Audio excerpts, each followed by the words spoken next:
That's Forefront Dermatology.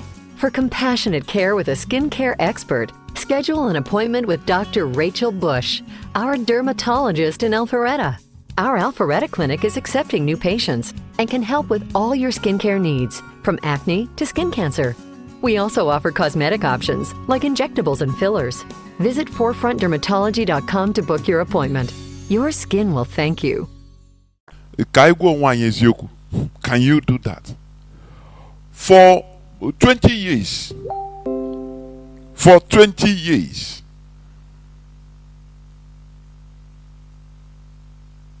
Okay.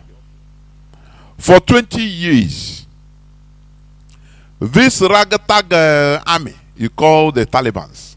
Just watch, when you watch their documentaries, you see.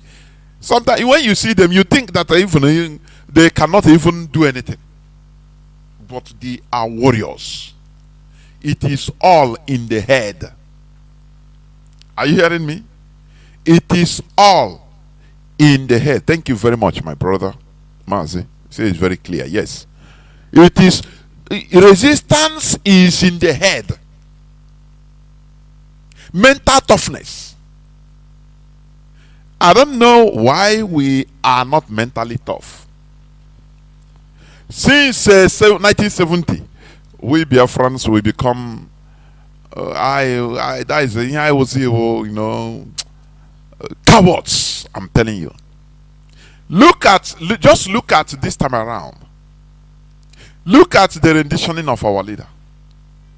Now some people they vomit anything on our leader. Please, now we beg. How can you beg for the release of our leader? It shows weakness. Not even mental weakness. You come, you shout, you cry, are we doing cinema? This is freedom fighting for goodness sake, where everything is expected and we must remain mentally tough. Look at the way some people are talking. No, since Mazi Jonathan is rendition, so I am Mazi here, so I'm sick, I'm about to break. That is why you are in a mess, because you are not mentally tough. You know, I used to give this analogy or this example. Learn from the Fulani. Since the year 1804, they continued a war that started 1804 by Ottoman Danfodio. 220 years. They are still consistent on every way, every corner. They are still going until they get what they want. Until they get Nigeria Fulanized. Imagine it is you. Do you know what is 220 years? How many generations? That is consistency. That is why when they got what they want, you cannot compare yourself to them because you are not consistent. Any slightest thing, you become discouraged.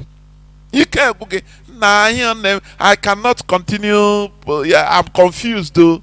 I don't know how to. I will not support financially again. I'm confused because you are weak. Learn from the Taliban. You know, that's why if, for example, I'm choosing, they say, let's choose. I would have chosen for Islam even to colonize us first so that we become Muslims. I'm telling you honestly. First, before Christians, before Europeans. Do you know why?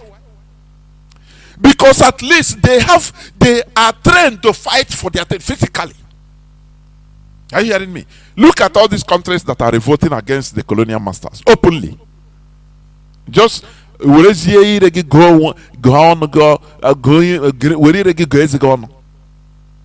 are from the same religion.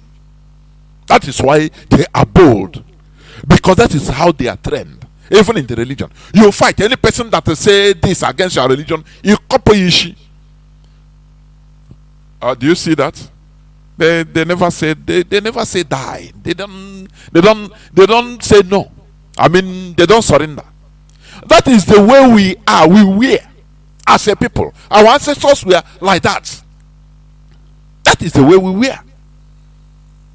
Before the Europeans came and brought with them the virus they call religion into our land, and turned us into weakling, into lamentators. I was listening to a program of one of our brothers. Just when I came in, I was listening. Somebody was asking, what is somebody was talking about the advantages of Christian religion in our land. And he said, he gave us boldness. Hey! How does people think? How do people think? How? Ekumeku warriors, when they were who we were, when they were our original self, look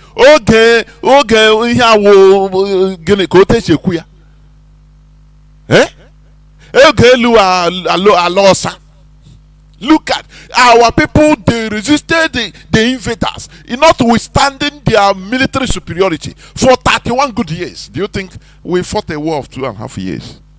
And everybody, all go when you're everywhere. I used to say this all the time. I want to focus into removing sentiment and call a spade a spade. We become cowards. We fought a war after 2.5 years completely. Ndị Baigan and Nigerian politics, I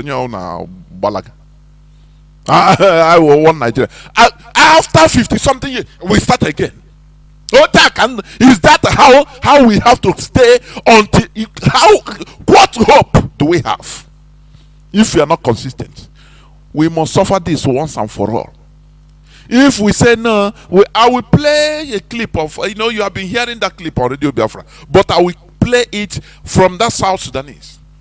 Because he taught us many things. You have to be radical. You have to be consistent. Stop being weak. A praying mantis. I won't do okay, but I know you. Who are you crying to? Who will help you? It is only us that will help ourselves. And we must be resilient and consistent. This is what the core message of Mazi Jonathan Chinedu.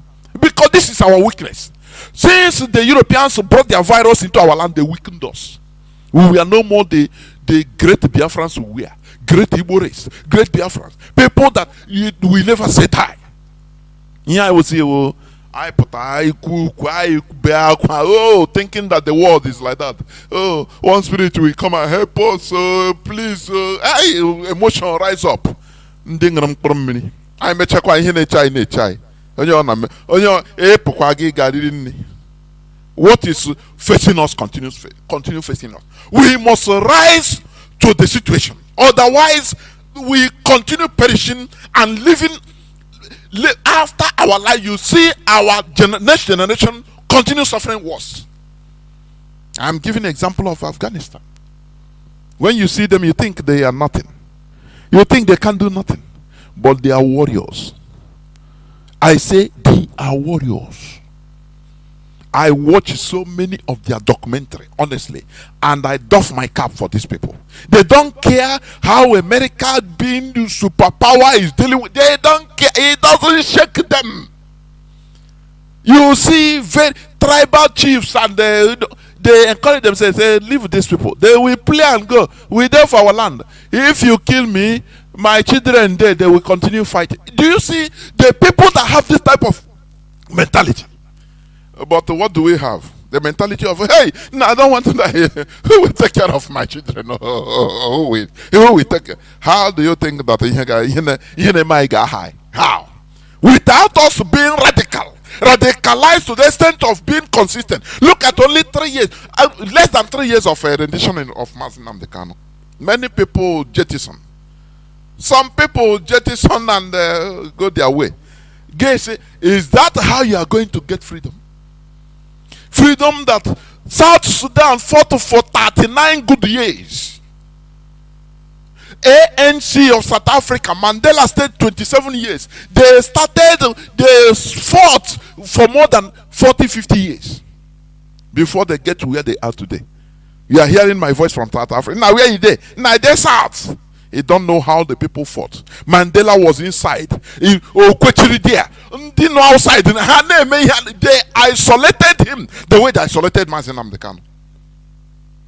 They made sure he didn't know what is happening. But the people outside, they didn't care whether you hold our leader or they don't. We continue moving on. But here, many people, I can see some of us are just they just only enter into the struggle because of they feel that Mazi Nnamdi Kanu is a good entertainer. So he will come out and start entertaining everybody again. Oh, and hey. It's not the struggle many people entered to. I am telling you honestly. I am telling you. It's because of the way Mazi Nnamdi Kanu only. He said, what have you learned? Can't you continue? Can't we continue?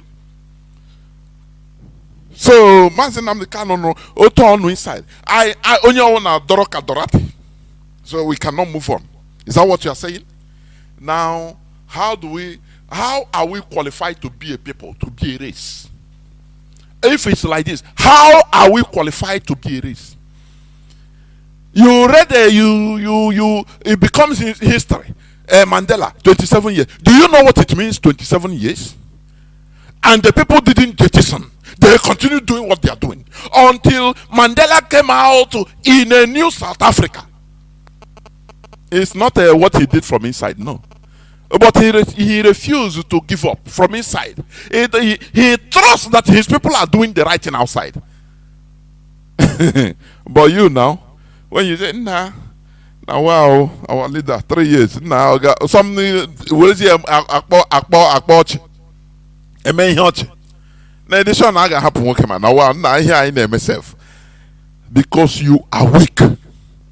You are very weak.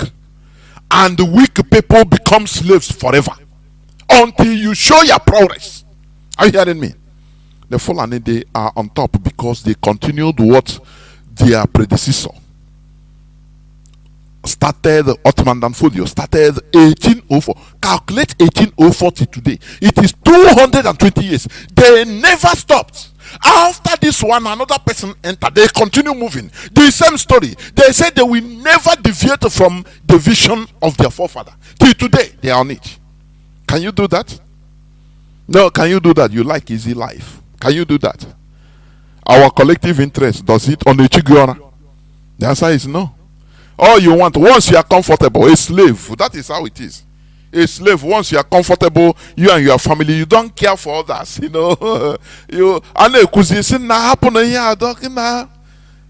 Let us leave this thing. Can join, no? Nigeria, let us continue our lives with Nigeria, you know. You don't care whether you're a slave there.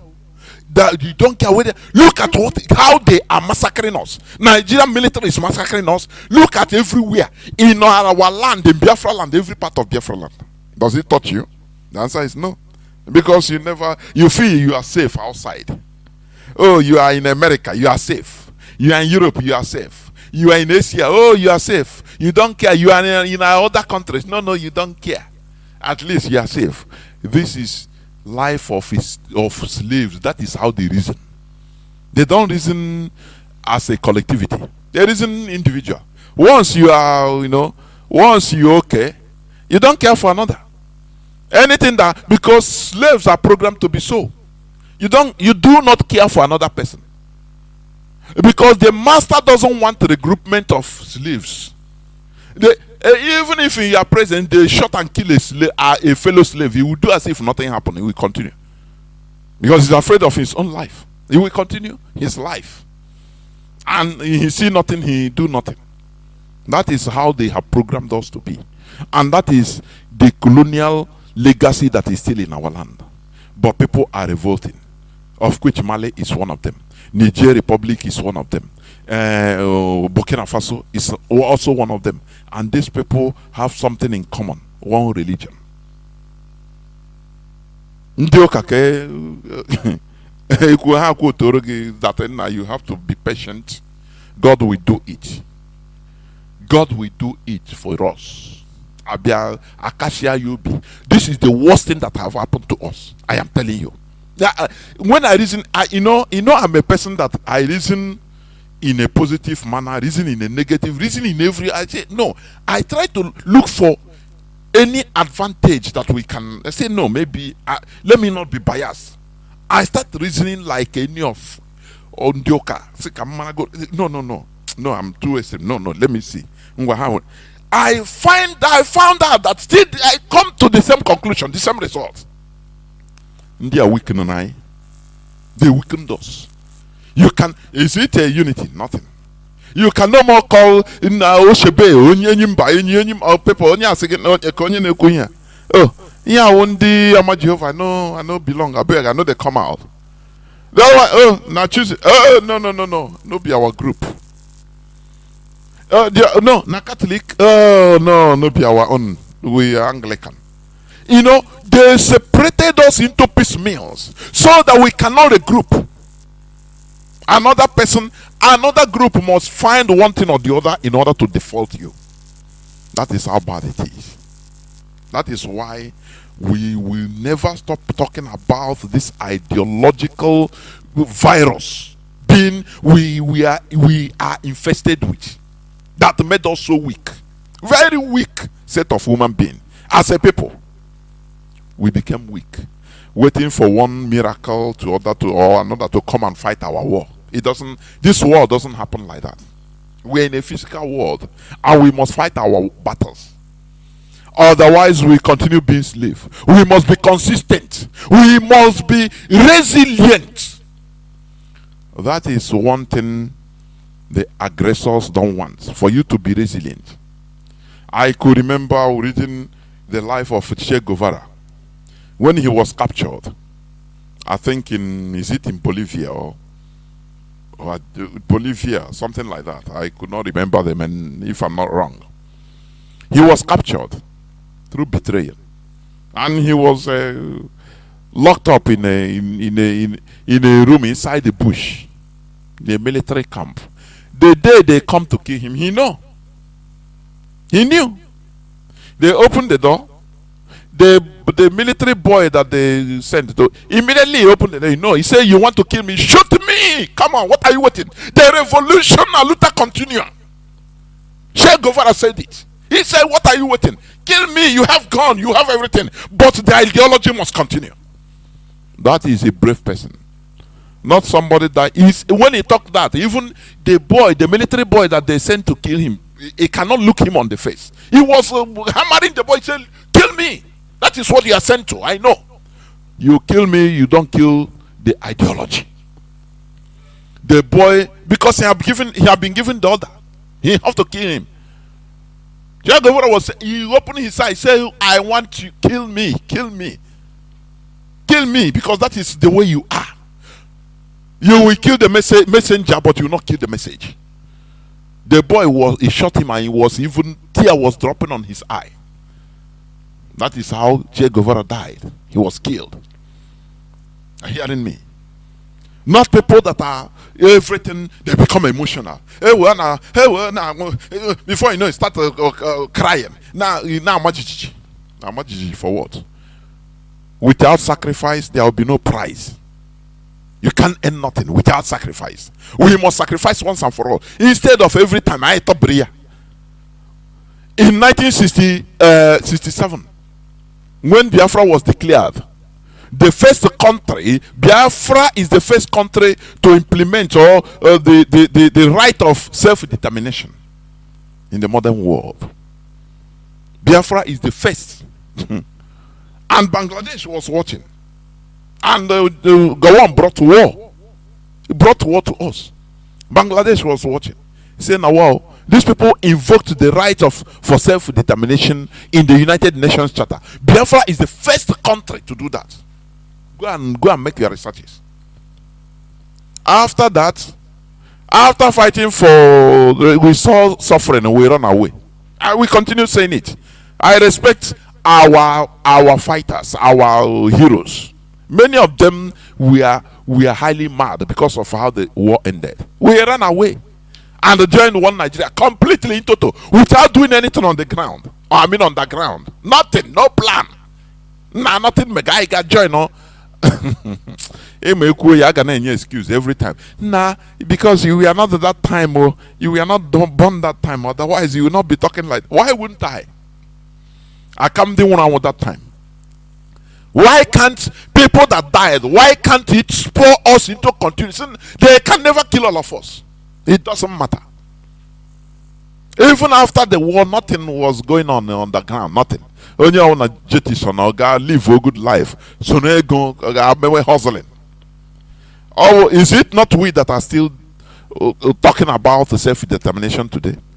1972, Bangladesh followed the Biafran footstep and invoked the right to self-determination. And within few months or few years, they became free. It's a country today. Don't you see how? Don't you see? You can say no that these people are. What of South Sudan? They started fighting 1953. 1953. Before they are independent. They had independence 1956 with Sudan. They saw the way they were moving. That Britain wants to give power to the Janjaweed, to the Arab North, to the Janjaweed North, the real Janjaweed.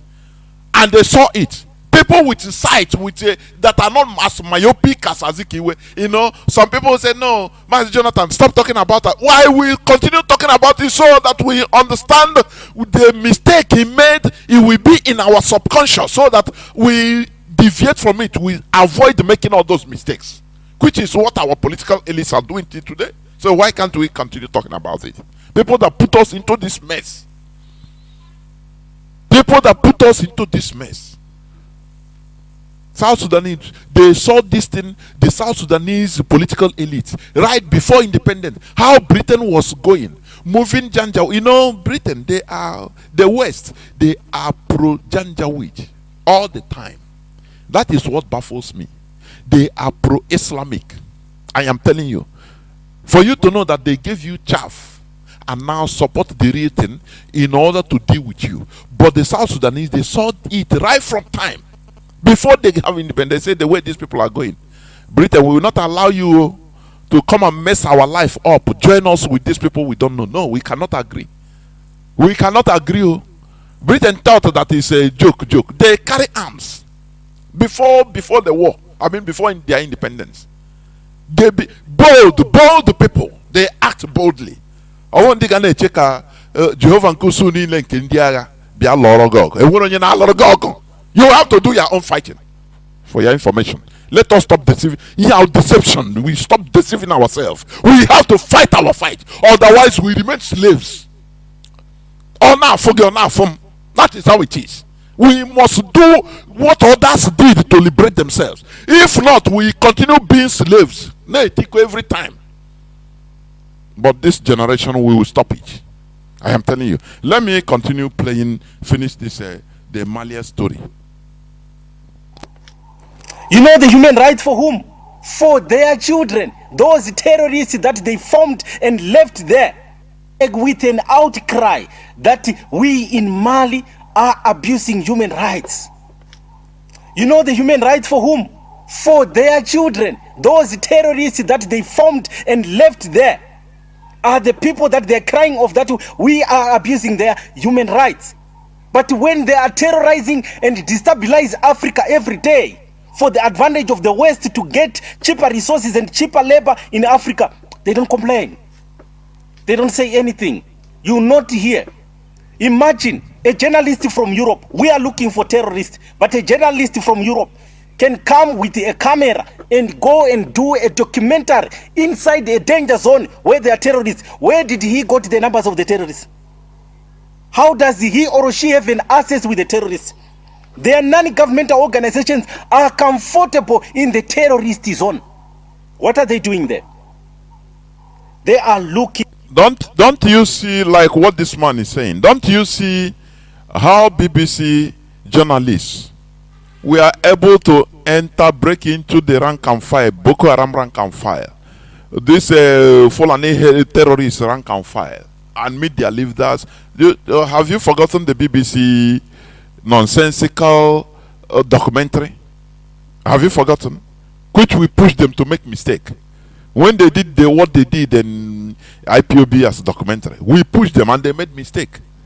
Now they revealed their ass. Have you forgotten? We need to dig out this their BBC documentary on Boko Haram and the BBC, I mean journalists have to stay. He videoed it. the terrorist, one of the terrorist commanders that say he lost, they ask him how many people have you killed. He say he lost count of people he killed. They are uncountable. Because they just come and execute and go his way. He's a killer. A terrorist. Sometimes he slaughter with knife. The BBC journalists, they are with them. How do they get all these people? And they don't attack them. Don't you see that there is something that is wrong? People that are wanted, now they are with them, telling you everything in their midst. That is the world we are in. Everything could be a weapon for each person or for each people in order to be great. That is how the world is. You continue being weak, you become a professional lamentator. I think lamentation is in the Bible. Maybe I am happy that they never say let us be reading Lamentation, the book of Lamentation. Lamentation. You continue lamenting. A professional lamentator, calling for spirit to come and help you. No spirit. This is just to satisfy your weak mind. No spirit is coming to help you. We must do the thing by ourselves. I am a realist. Are you hearing me? I am a realist. Gone are the days when you believe all this and that. You are a realist. If we don't do it, we continue being where we are. No miracle, nothing. Until it is we that is going to do that miracle. You had me. You had me. Without it, nothing. No. We continue being slaves. We continue crying. In Delta, they went and raised down the whole village, opening fire in 21st century Nigerian military in Biafra land. They killed children, the following day they came back to show you that it's not by accident, and they killed more than 50. Any person moving, they shoot. Another day, the following 2 days, they came back and started burning everywhere. And you are telling me that we are alive, that we are living people. If we don't remove ourselves from this mess we call Nigeria, before God and man, we will all perish. Let us tell ourselves the truth, and let us remove this weakness from this weakness. How many places in the north, notwithstanding the mayhem being perpetrated, how many Nigerian military have been butchered every day in different northern part of Nigeria? The other time, terrorists went to Nigerian Defense Academy in Kaduna and massacred the high-ranking officials of Nigerian army. Well, did you ask anything they did today? Nothing. Nothing. Because the people, they are together. You cannot do anything. You cannot do anything. They are sponsoring their terrorists in order to do the thing. They don't go on the streets in Kano, Nigerian military, start killing, burning houses. They don't. Who burned them? But in our land, it is a very soft spot. One of the reasons we are highly separated. If religion didn't separate us, this one say, no, I'm not Igbo, I'm a Joy Igbo, I'm Delta Igbo, I'm this and that Igbo, I am this, you people Igbo. But when the catastrophe is hitting, the reality is hitting all of us, and you cannot open eye, because you are stupid. Why can't they do the same in the north? Ask yourself, why? The colonial legacy is there on ground. Is facing us, dealing with us. In points and tagging where there are mineral resources and extract, using those terrorists to fund them with those money, destabilizing the people of Africa. Double standards. Imagine those terrorists, if they don't come in Africa armed, they will come as the journalists, as oppositional parties, as the advocates of human rights with their international organizations. If we arrest them on spying on us, you hear the outcry from their masters saying there is a human rights abuse in Africa. But they've kept Julian Assange for a long time. No, that one is not a human rights abuse. The one Julian Assange. Imagine it is African person being kept. The whole world know Africa, but Julian Assange. These are people that have the human rights record gods of us, the West. Very hypocritical set of people. Gonzales Liras, an American citizen, was tortured to death in Ukrainian prison. Did you hear it on CNN? Did they go haywire? An American citizen. You know what it means? Because he is criticizing the war of America in Ukraine. So they sold him, and I beg. But they are not human rights abusers, eh? You see that we are in a world of complete hypocrisy. We must play along in this world like that. Are you hearing me? For us to survive as a people, and we must fight our wars. We must fight our battles. We must take the bull in our hand. If look at in Niger Republic, America was there. Now doing their thing, praising the president Bozum, the former president. He is democratic. But Niger is the poorest country in Africa. In the world, one of the poorest. But they praise him because he's representing them well. When this military junta took power, Macron tried to bribe the military junta with they say 60 billion francs CFA, and he refused because they believe that as a black idiot, black monkey, what you need is money. Imagine that he's an Igbo man. I'll see miracle abiana. Na chukwu na aka na ego na hapu ga be a nice life. That is, when you are cheap, everything about you becomes cheap. It doesn't matter your wealth, you become very cheap. Let us remove ourselves from this character and turn to men that we wear, our ancestors wear. Are you hearing me? Let us remove ourselves and become men that we're supposed to be. Men of valor that Biafrans are meant to be. Before they came, they weakened us with their virus. I call it virus. They call religion.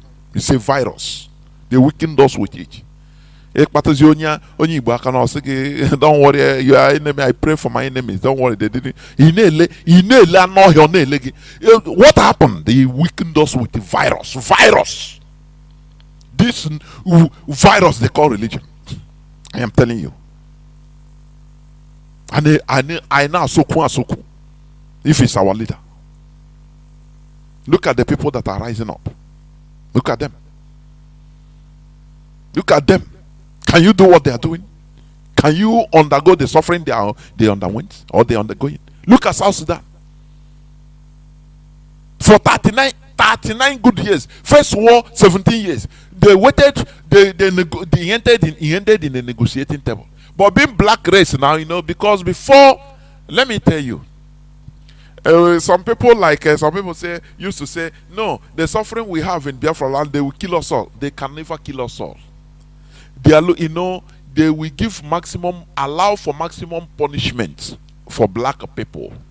What a white country or white people can get with pity from the international community, from the West, because of their color, for maybe 5 years, they will allow black people to suffer it for 30, 40 years before they can now, because once the Southern Sudanese war went to the extent that they feel that they have finished. So it became a smear in United Nations, in America's face. They can no longer, they are watching it, they are eating it, they are seeing it every day. They say, no, these monkeys, they resisted, though, which means this thing good for them. This thing is important for them. So let us do something. They have, not that they want to do it, we are forced, the West, we are forced to look into South Sudanese matter. If it's a white country, within 2 years, they will intervene and say, no, make peace. Because these are the people, their life matter for them, for the war. Forget about all this hypocrisy about racism being, removed from that is nonsense. is there complete. You can bear me witness. They are just playing diplomatic, being diplomatic, but racism is what is controlling the world. What if a white country cry for self-determination? If we take them, what black people, what South Sudan used 39 years to get? A white country that is fighting the same thing, it can just, within 2 years, they allow them. They bring their case to the table, to the world, to the table where it matters, saying, now let us stop this. Is that what you think that our fight, Biafra, will be something of when we tire, we go, we sleep, and after we start again? Mazi Jonathan is not there, so we stop. I have stopped contributing them no more. I'm just watching them. And when Mazi Jonathan come, we start again. We start again. And the Europeans, the West, they will look into our cases. Is that what you think? They say, you are not serious. Monkeys, you are not serious. You have to show resilience. That is when they will be forced, because there is something. There is a way we do something now. Shame of the whole thing will be on America, on the West, and they will be forced to do something. That's why they ended the war abruptly, Biafran war, because they know that if the war continues for another 6 months, that the countries we are lining up to recognize Biafra. Do you know that? Britain saw it and said, no, they don't want this war to last even another 1 month. They use religion and entered ban our eternal leader. That's why if you're a leader in freedom fighting, nothing should move you, including religion. Nothing. No, your religion is that thing you are fighting for. Otherwise, they will use it against you. The powers that be, they will start. Do you know that the secret services of countries, they will study human being? When you come out as a leader, they will check your profile. They will study you. Where is your weak point? If you're a person that likes women, they mark it thick.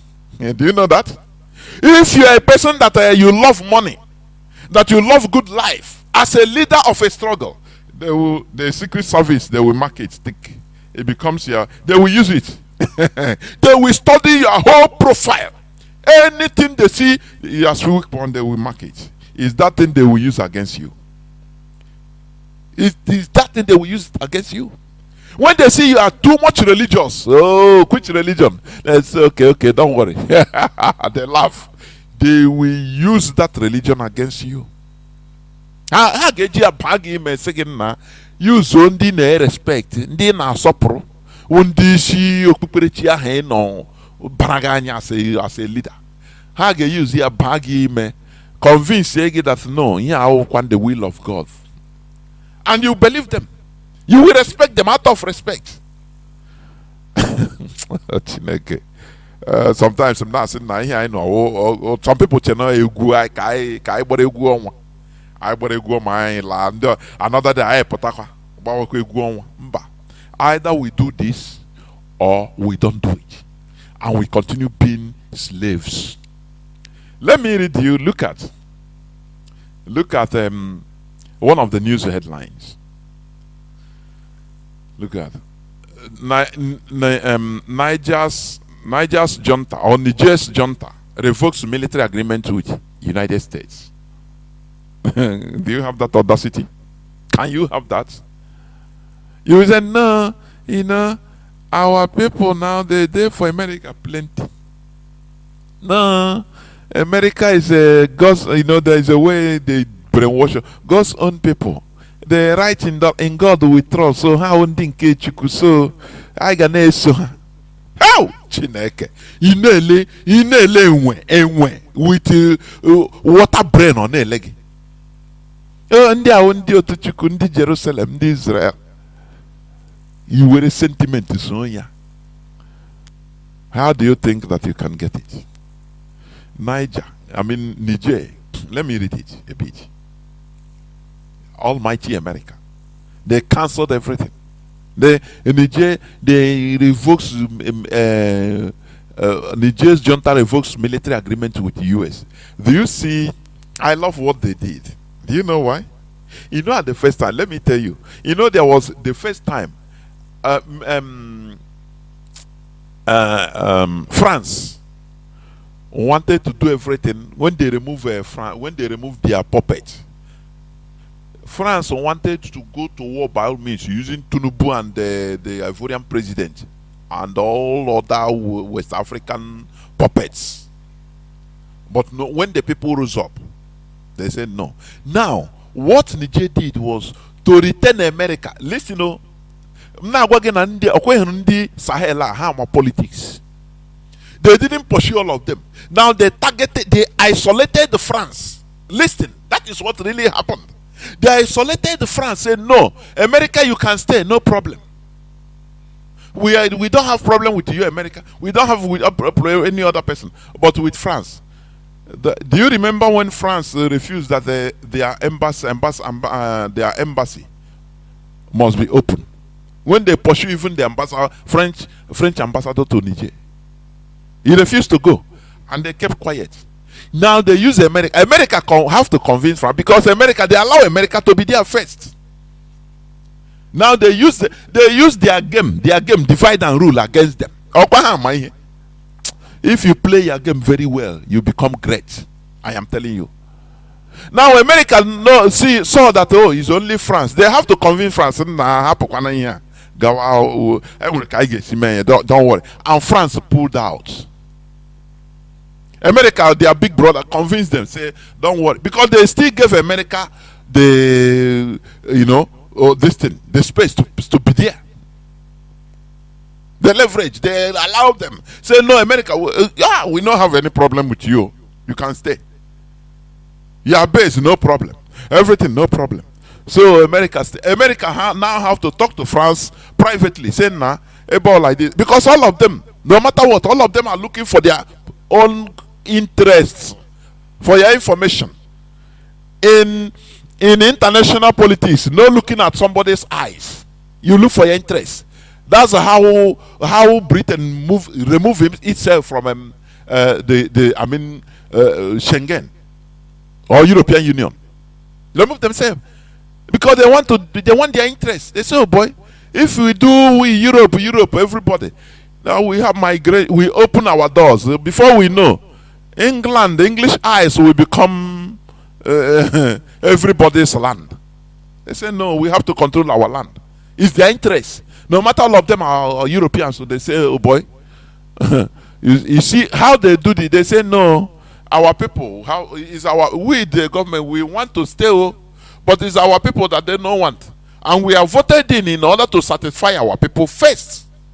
Do you see how things are done? So that is what Niger Republic did to them. They say, about the West. We will deal with you. Don't worry. They use other countries, including America, in order to help remove France, because France is number one. Now, France grudgingly left. The ambassador finally, after some months, France recalled the ambassador. They closed their embassy. And they pulled their military. Now, how many years now? Once they saw that the French chapter is okay, and France is having grudges with America, little grudges by the background, for your information. Now, Niger said, now it is time to deal with America. Beg, man, get out. They are more politics, honestly speaking.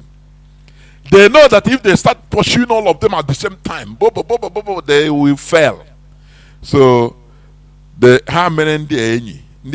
America, hey, I don't know, don't worry. On the try you corner. Mana France support. Oh, how I want so it's not you. They divided them. France's voice become low. If France is talking, say, let us go. America said, nah, cool down. We don't want to open another front. We are suffering in Ukraine, so leave now. After we'll see how we are going to do it, okay? Because they get their own interest there. But after once they finish completely closing France chapter, they turn to America. Say, Now you America. Let me read it a bit. When I saw it, I was laughing. I am telling you, they play the good one there. Okay.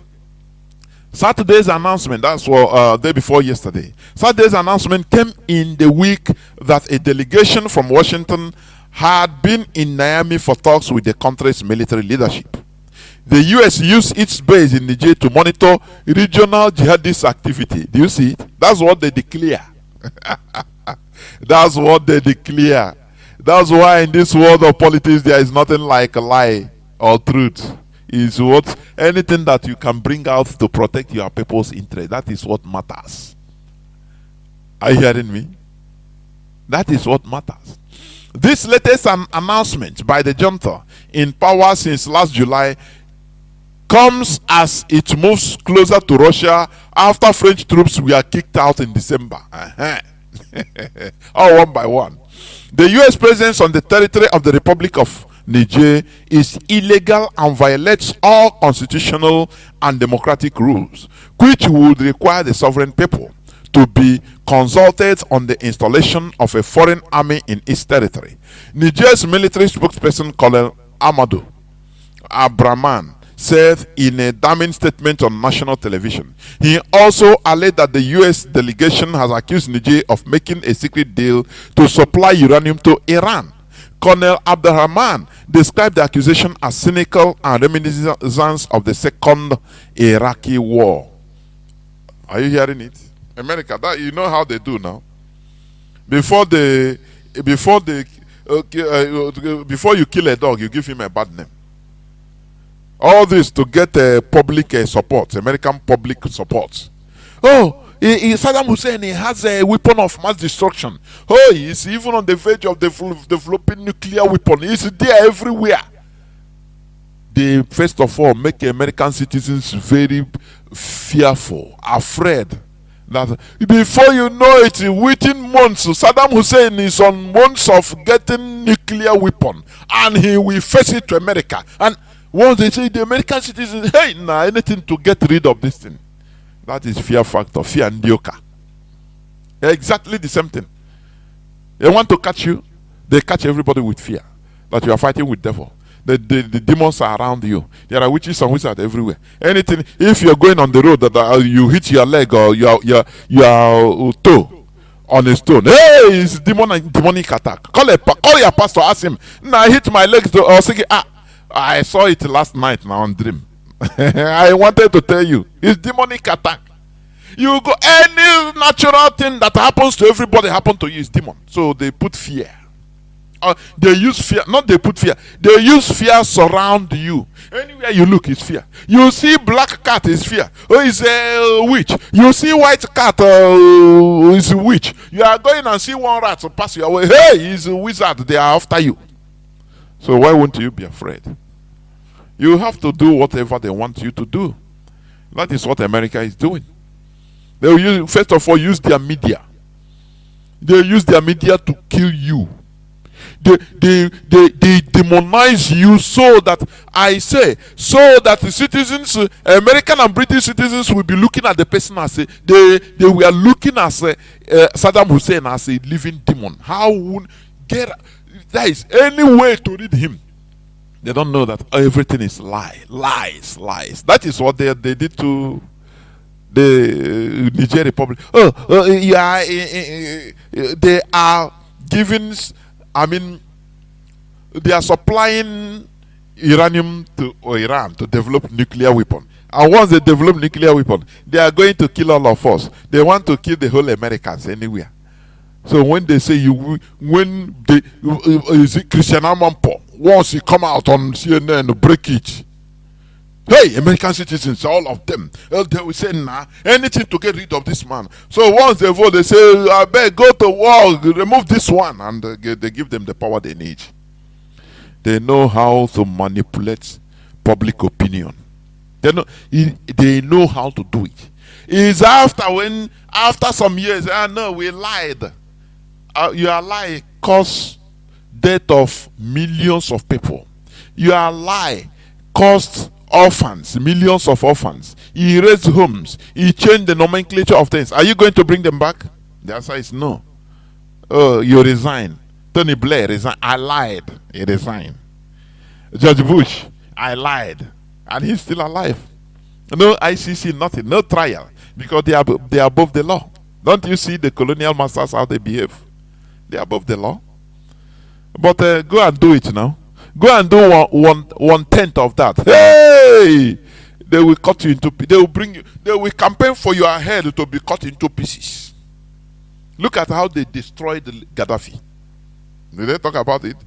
Libya, that is living fine more than many West African, many Western European countries before. In the time of what I'm telling you, it is facts.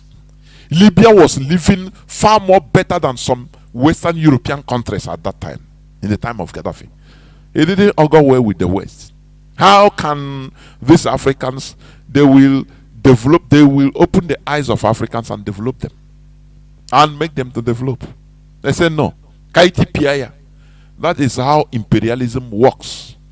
But they will brainwash you into seeing them as saints. They brainwash you into seeing them that whatever they do is right. We are in a world of hypocrisy, a world filled in with lies and manipulations. And we have to be masters also in this art of manipulations, in this art of hypocrisy, in order for us to survive and be on top. That is how the world is. You either be the prey, or the exploiter. Are you hearing it? There is no pity. This world has no pity. That's why when I see our people crying, say they are praying, I become disgusted. You are crying. Who cares whether you are dead or alive? The only thing is for you to do something. Arise and do something, as you are doing in IPOP. That is the only thing. Nothing more. Cry from here till thy kingdom come. No person, your cry makes them, it sweets them. Your lamentation sweets them. We shouldn't be a country, a people, a nation of lamentators. No. We should stop it. We should stop it. So, they have finally removed America from Niger Republic. And rightfully so. Because they are there, they are fighting terrorism, they have the highest state-of-the-art equipment. But the terrorism is increasing every day. Don't you see that there is something there? Don't you see it? Or when you don't you see it? There is something there. Now, let me read this before I play the clip. Sheikh Gumi, this was March 15th news headline. Sheikh Gumi said, I put it on my timeline, Jonas Raphael. Recent terrorist attack is tip of iceberg unless Nigeria government negotiates with bandits. Sheikh Gumi, do you see it? And we are forced to live with people with this mindset. We are living with them. And you are happy. You are happy. You can be, as we can beg ourselves, our peace, our way through, so that we live in peace. Damn that peace. He said it, and he's being celebrated, and he's going around in Nigeria. No problem. But Mazi Nnamdi Kanu is in the DSS dungeon, because they have a race of cowards. Do you know cowards? I call our race. We are cowards. I want to, if the line come open, come and prove to me that we are not cowards. I will cowards that are only there for our selfish interests. You want to live fine, live good life. You can never live good life individually, unless all of us we now fight for good life for all of us. Are you hearing me? Look at those that died that we are mowed down in Bayelsa, in Delta. They never knew that they would die. Since that day, since 14 till death, they never knew that their houses would be. If you are talking to many of them, they say, "Oh boy, my house, I have my house." As long as Biafrans we are in Nigeria, we are not safe. Anything can happen anytime, because Nigeria is the graveyard of Biafrans. If you don't know it today. Are you hearing me? Sheikh Gumi can talk anything to it. He's going to. Is him telling the this thing. I mean, his people, the bandits, the terrorists, Fulani terrorists, make on continue, hold them. He is their master. Are you hearing it? Giving them idea what to do, what to request trillions, and now he will come and tell you that look, you people have to negotiate with them. Otherwise, this is a tip on the iceberg. This is just the beginning. No, it's nothing. And they don't arrest him, do they? Because he's above the law. Don't you see it? He's above the law. You go, okay, so go and talk now. Look at ordinary Igbo, I mean, Ezendi Igbo, Nokota or where in Lagos. Look at only one post he come out to talk. Hey, we are not safe in Lagos. Otherwise, we are going to bring IPO. Where I disgusted his, they say because IPOB are jobless, so they are going to give us job. You know, that's why I'm just saying our people, we don't know how to talk. We don't know anything about politics. Politics is about also talking to people, relating, social relationship with each other. But we lack it. Look how he even scorned IPOB.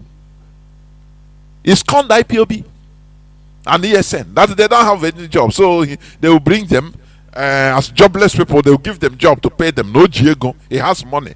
He built a house in Lagos. Now he's still in jail. Okay. Your money is nothing. Your money as an Igbo man amounts to nothing because it can be destroyed under a twinkle of an eye. You see that? As a Biafran, your life means nothing in Nigeria. Ask people in Delta, Biafrans in Delta, what they are seeing. Is it not what they are doing in our land every day? They kill us, nothing. With impunity. They burn our houses. Nigerian military, they burn our houses with impunity. Until we rise up and join together and remove these differences and fight for our collective interests, we will continue being like slaves. Their lives doesn't matter. Remember, oil in Bayelsa belongs to Jigawa. They don't mince words today. The answer is no. They don't mince words. So, Sheikh Gumi is talking with boldness. That's nothing. That's waiting on at the sea for Nigeria. Not at the beginning, no. Now, no, the money, no. Unless you have to negotiate with them. And he's there. He's a chief terrorist. Which so-called, is it a Christian person that will rise up to challenge and say, no, what? No. Ooh, cowards. They inflict us with the virus of cowardice from Europe. From Europe. How I wish no the Arab be bruised or colonized, so I you know, after you know when I Friday I be to the allow I weak. But in I say, no, you have to suffer in this world. They use suffering and give us a trademark in order to enter the kingdom. If your enemy touches you, slaps you in this side, turn the other side for him. If your enemy in your aggressor takes you to 1 kilometer, go to even remove your pant for him. Go 2 kilometers for him. I know I pump our brain with all these nonsensical garbages, I call it. Yeah, what our way of life.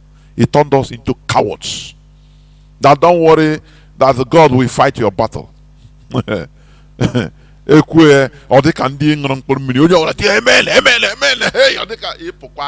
You see that one useless Fulani terrorist in Nigerian military uniform. We tell everybody when you are big car, yeah, come down. I say, come on, one chop. Everybody, one chop. That is hands up. But all one dick that that the God will fight your battle. You are very powerful. You are powerful. You are nothing. What are you? Until we gather and support IPOB in order to fight our way out of these marauders. I am telling you. Otherwise, let me play for you something you have been hearing, please. I've been playing it here on this radio platform, but I want to say something about it today. Please. This is a little interview with a Southern Sudanese, and he gave out his experience. together with what he's seen in Nigeria. Please listen. Let us listen together, please. Just let him sort of speak to us, and we'll see how similar it is, and we can ask him questions as well, because I believe that we could actually learn, a lot from them. Thanks, Achik, for coming. Thank you. I appreciate you, Duncan. And it's like deja vu for me. It strikes me the same thing. I think, as you guys know, in our civil war, because of the oppression from the northerners, the Islamic North, to try to convert us southerners into Islam. So we fought from 1983 till 2005. The civil war ended, and then we ended up splitting into two countries. The second war, this guy is talking about the last war, the second war. Calculate 1983 to 2005. How many years? 83 to 93, 10 years. 93 to 2003. That is 20 years. 22 years. They have fought the first war 17 years. Now calculate it. How much? Is it not 39 years? Is it not 39 years? That is so. They carried their cross. Cross is suffering. They carried their cross. They didn't stay there shouting, let one spirit come and help us. Oh yeah, pray harder. Read the Psalm 29. Oh yeah, rubbish. They carried their. Do you know? We are talking about we are being slaughtered. These people we are being massacred. Come, you will hear where he gave their population percentage. I think their population of 8 million, more than 3 million were killed. Do you know the percentage to their population? Do you know what it means to kill almost half of them? And do you know what it means? That is what they suffered for them to be a country today. Now I went and carry with magic. No. Emma, when he say Biafra it will come by miracle. Some people take you out of context. We say now we can't do nothing. Only we come by miracle. It's not me and you can get Biafra. It's a miracle. We always like the easiest part of something. Shortcuts. We go pray and shout and sing. And now Biafra will come. We sleep in Nigeria today, and tomorrow Biafra will come. If we don't do what we are supposed to do, truth is bitter. Let us stop this, fake hope with, lies and all. No, truth is bitter. Let us face reality.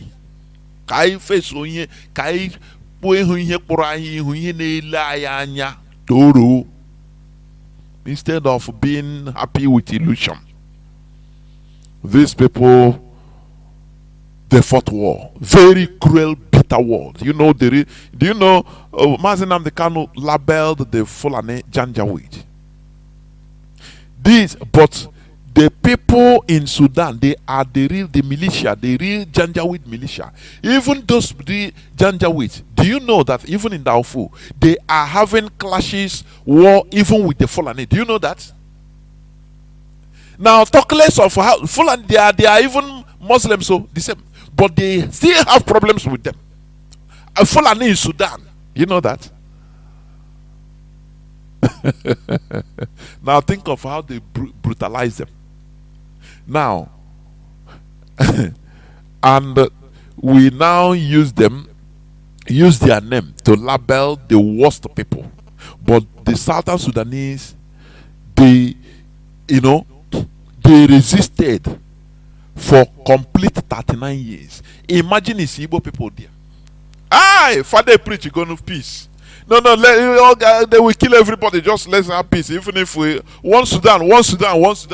And today they will be suffering as we are doing in Nigeria. Because we are not resilient. We are turned into cowards. You understand? We are not. We are not cowards. Biafrans, we are the only people that resisted Britain, or one of the few people. The other ones are in Kenya, Mau militia. Our women in 1929 rose up against Almighty Britain. which aghast them. It surprised them. Are you hearing? But these people, they resisted Britain through their agents. I mean, they resisted the agents of Britain, through Janjaweed. Britain sold them into the hands of the Janjaweeds as they sold us to the hands of the Fulani. And we were happy about it. Said nothing, nothing. That's why they saw us as, slaves, in short. These people, they don't even know. They don't know what's up. They don't know what's up. They only want a good life. You understand? And they gave you a good life now. Is it not the good life we're enjoying? Or not for your own? Anytime they want, they go and slaughter us with no provocation. They send their military to deal with us, to inflict more fear. And our people will be calling government to come and help us. So now, wow, when they tell you join, support what IPOB is doing. We want to liberate every part, look and cranny of Biafra land, including indigenous people in Nigeria. But they don't want it. They will be looking at it now. IPOB in Igbo. Igbo people, we don't. You people are. I beg, carry your Biafra. But today you are Nigeria. You are Nigeria. Is born everywhere. Let us leave this stupidity and join hands together and fight this war. Continue listening. A Muslim north and a southern Christian state. And what happened through the war is, they used to kidnap our babies too and our children, and they would take them to madrasas, Islamic schools. And then in those schools, all they would read is the Quran 24/7. Do you hear what the man said? Is it not what they try to do in Ebony, Abakaliki? They build the highest madrasa. Madrasa, for your information, is school, Arabic school, Quranic school. Let me call it Quranic school. That is, the name is madrasa in Arabic. Didn't they have the biggest Quranic school in Abakaliki? They take their children, because that is, do you see, that is how Christianity caught us. Catch them young. They take their children and be giving them, brainwashing them, studying Quran from 247 day to day, because they know that they are the future of the community. Do you see that? Do you see how they roll? That is the gender weight for you.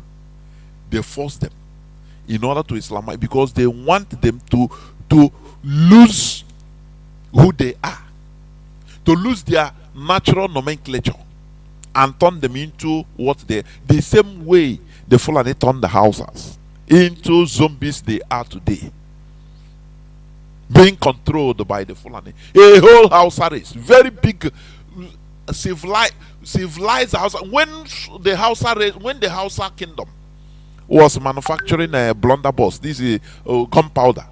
Some European countries never know what is gunpowder. Do you know that? They were manufacturing blunderbuss, that is a den gun, as of that time. Tanning clothes in the north. But little Fulani came and used religion, turned, the highest the highest weapon of colonization is religion. It comes to that. Whether you accept it or you don't accept it, go and make your researches. You find out the truth. The highest weapon of colonization is religion. Once you're able to turn a people, twist them into your own religion, now you can manipulate them. It's finished. That's why in our homes today, homes are scattered because of religion. Pastors manipulate, that the Jews manipulate women to rebel against their husbands. People are turned to rebel against their mothers that born them, mothers and fathers, through only religion. That is the only weapon. Very easy to use it. Once you use it, you can colonize the people. Finish. They come under you. Abakaliki has the highest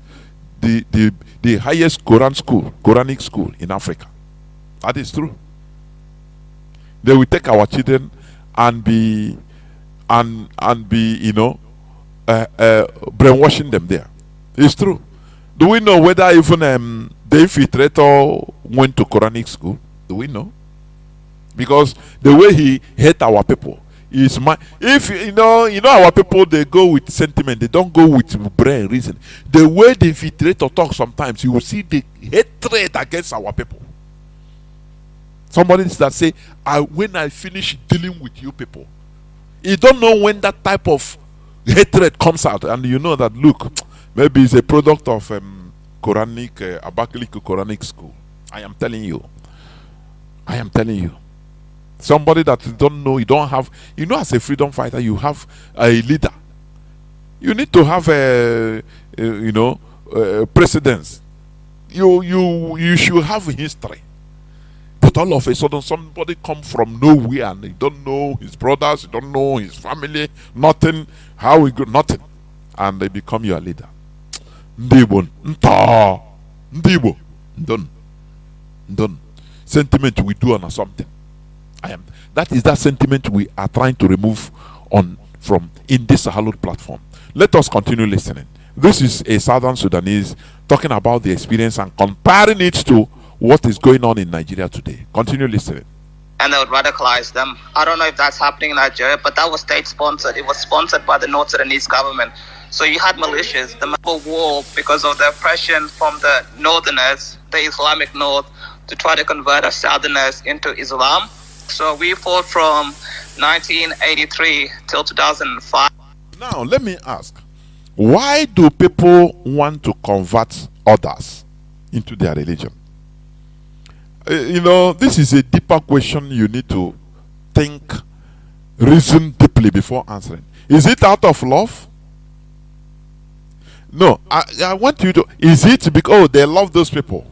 Now they start converting you. They want you to come and partake in their religion so that you no. Do you think it's out of love? The answer is no. Because they want you to be subjugated. They want to control you, to change you, to become their, their subject. Are you hearing me? It is exactly the same way the Europeans came and converted us, our ancestors. It's not out of love. They hate these people to the extent to convert them so that they can continue manipulating them till death. Okay, now, I say I ship from religion or not. It's the same thing. The highest weapon of colonization is religion. Once you're able to convert your enemies to your religion, finish. They will now come and submit to you. No, you don't fire weapon.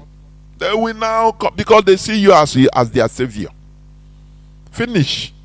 They become slaves to you happily. That's why wherever houses gather, you see 200 houses gather together, and they want to pray. They will first of all look for any person of Fulani descent, even if it is a father Fulani only or mother Fulani. You become their imam there.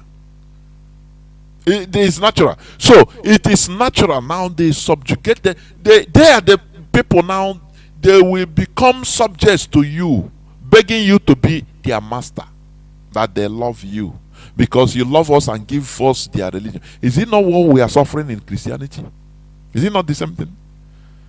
You see white image, you respect it, is angel.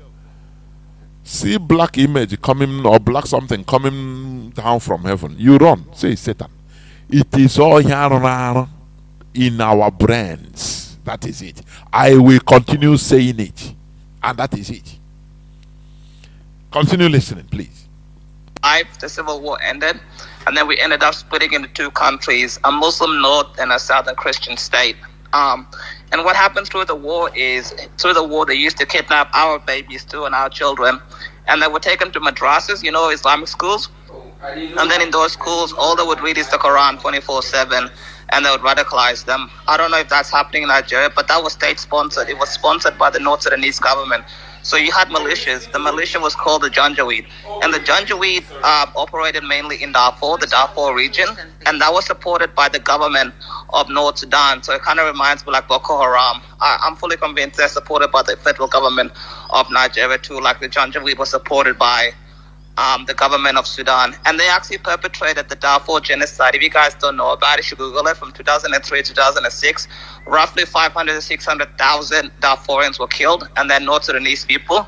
And mainly they were the black African one, not the Muslim Darfurians. And around 50,000 women were raped and mutilated. It's one of the worst crimes in the continent. And when we were liberating our country, we found that fighting the northern government, we're getting oppressed simply because we're not Muslims and we're black Africans. Most of us are Christians or animists or traditional religion, like we don't believe in the most, or atheists. And that oppression didn't stop until we started fighting. So from 50... You see what he said? They have been oppressing them, killing them. He said that oppression never stopped until they start fighting back. We black or say ụmụ ya ke ihe ga-eme unu mụrụ akọ onye nke a sị no ya mee ugboro ole ka ihe ga-eme unu mụrụ akọ ofu si ugboro ise nke ọzọ si ugboro atọ nke ọzọ si ofu ugboro nke ọzọ si ihe mee onye ọzọ mụrụ akọ yes ewu nwa m. Are we learning something?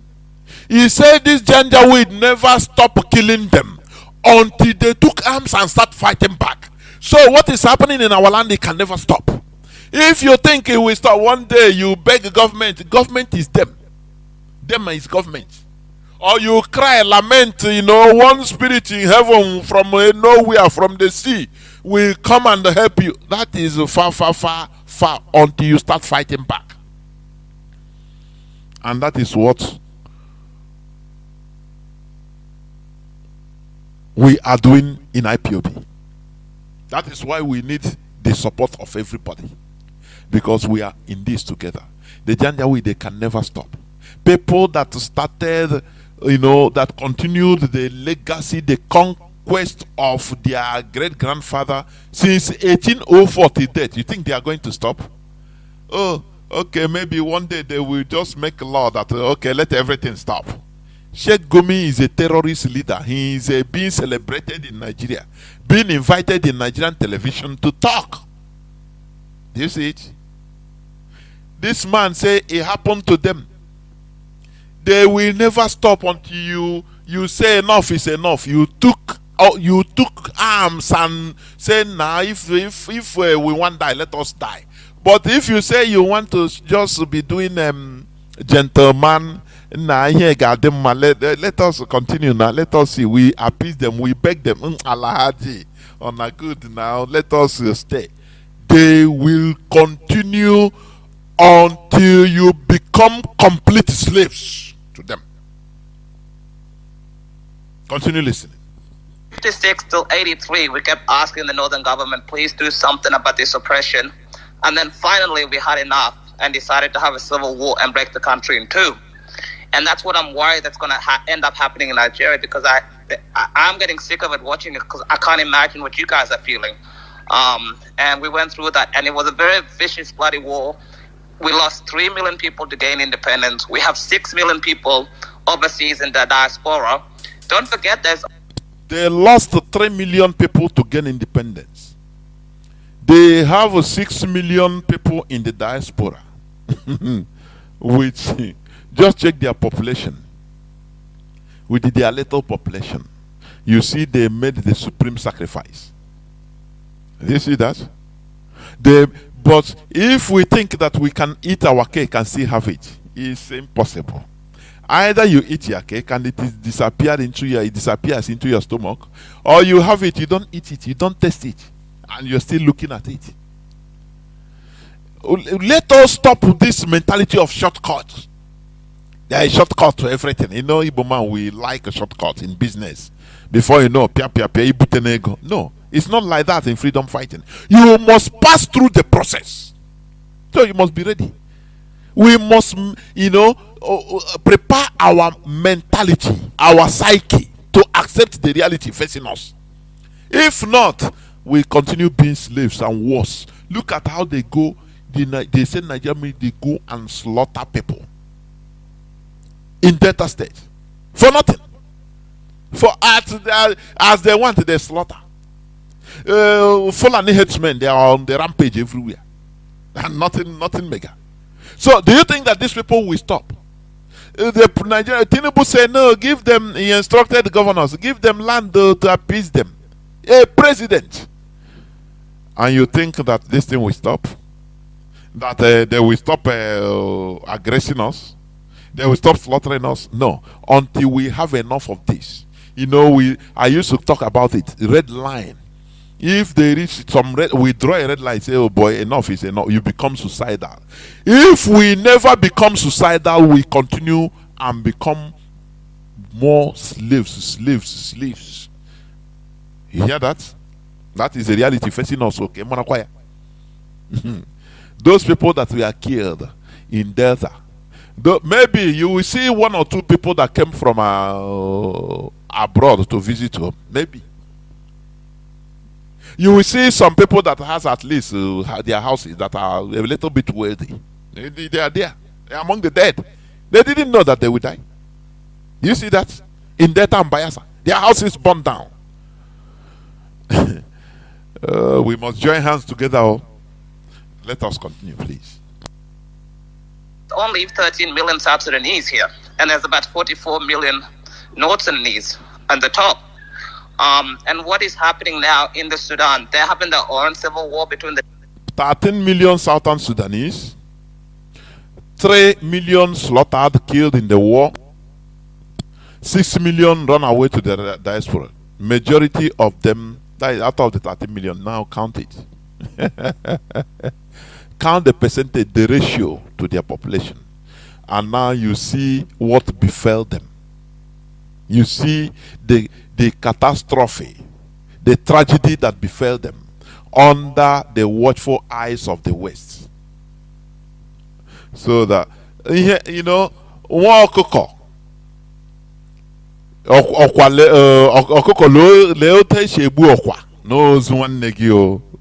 that is what we are saying here. So we must learn from what happens to others. Otherwise, we continue bearing this stigma of slavery until we react in the appropriate way.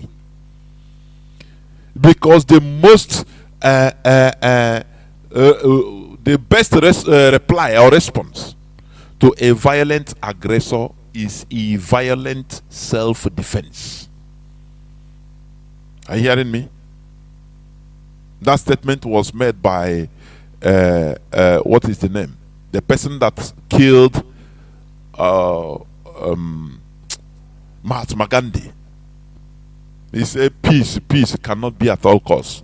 Mahatma Gandhi was preaching peace all the time. He wants to turn us into docile cowards.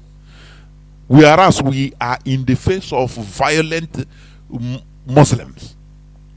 And you want us to be peaceful, to be absorbing. They will be killing us. We say, no, oh, you are our brother. Oh, we are brothers looking for peace. You don't look for peace or accept peace by all means.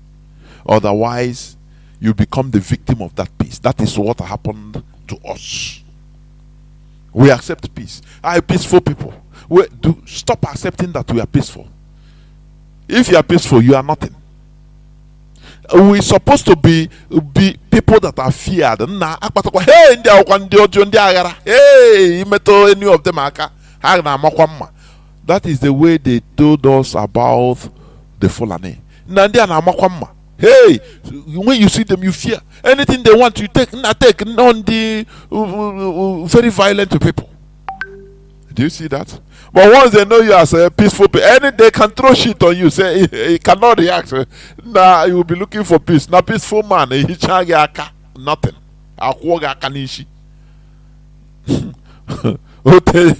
Catholic is people akanishi. Let us continue listening. Let us continue listening, please. different Islamic militias. And we have 1 million refugees from the north in our border right now that we have to feed and look after. We're getting aid from the United Nations and the United States to deal with it. But when I look at this situation that's happening in Nigeria, I have a really terrible, terrible feeling. This is going to lead to a civil war, which I don't want it to happen, because there's only so long Southern Christians can handle this oppression in Nigeria before they get fed up and decide to do something about it. And I don't believe your government, ever since Jonathan, this Islamic government that you have in Nigeria, I generally believe they're going to try to Islamicize Nigeria using through government forces and using corporate power and the wealth from the oil-rich South. And I think their plan is to systematically use this to make sure there's a permanent Islam majority so they can never lose government. Because the second they get a permanent Islam majority, it's all over for the Christians in the South. You can't vote them out. You can't fight them out. They have the army, they have the military, they have all of the taxes that are going to fund their areas. And they have... No, is it not what is happening in in Nigeria? Immediately these people succeed in being in power, finish. They are completely in charge. Don't you see last time Rufai, former governor of Kaduna State, say he thanked Allah that he have made Kaduna governor and vice governor Muslim. Even to the larger Nigeria, Muslim ticket. That it will continue like that. Don't you see that they are working hard? What do the so-called Christians Christian body come and say? No mind that mind, to the talk. But you are seeing what is happening. The things are facing you. Everything they play it down. Submerging people into more slavery. They play it down. No, don't mind him, because they can be bought with money. Look at during the campaign of Tinubu. They hired the bishops, hired the pastors, wear the muododo, and the Christians like a lizard. They enter into prayer to cast away the spirit that the Tinubu used to hire. Instead of doing something, they laugh over it.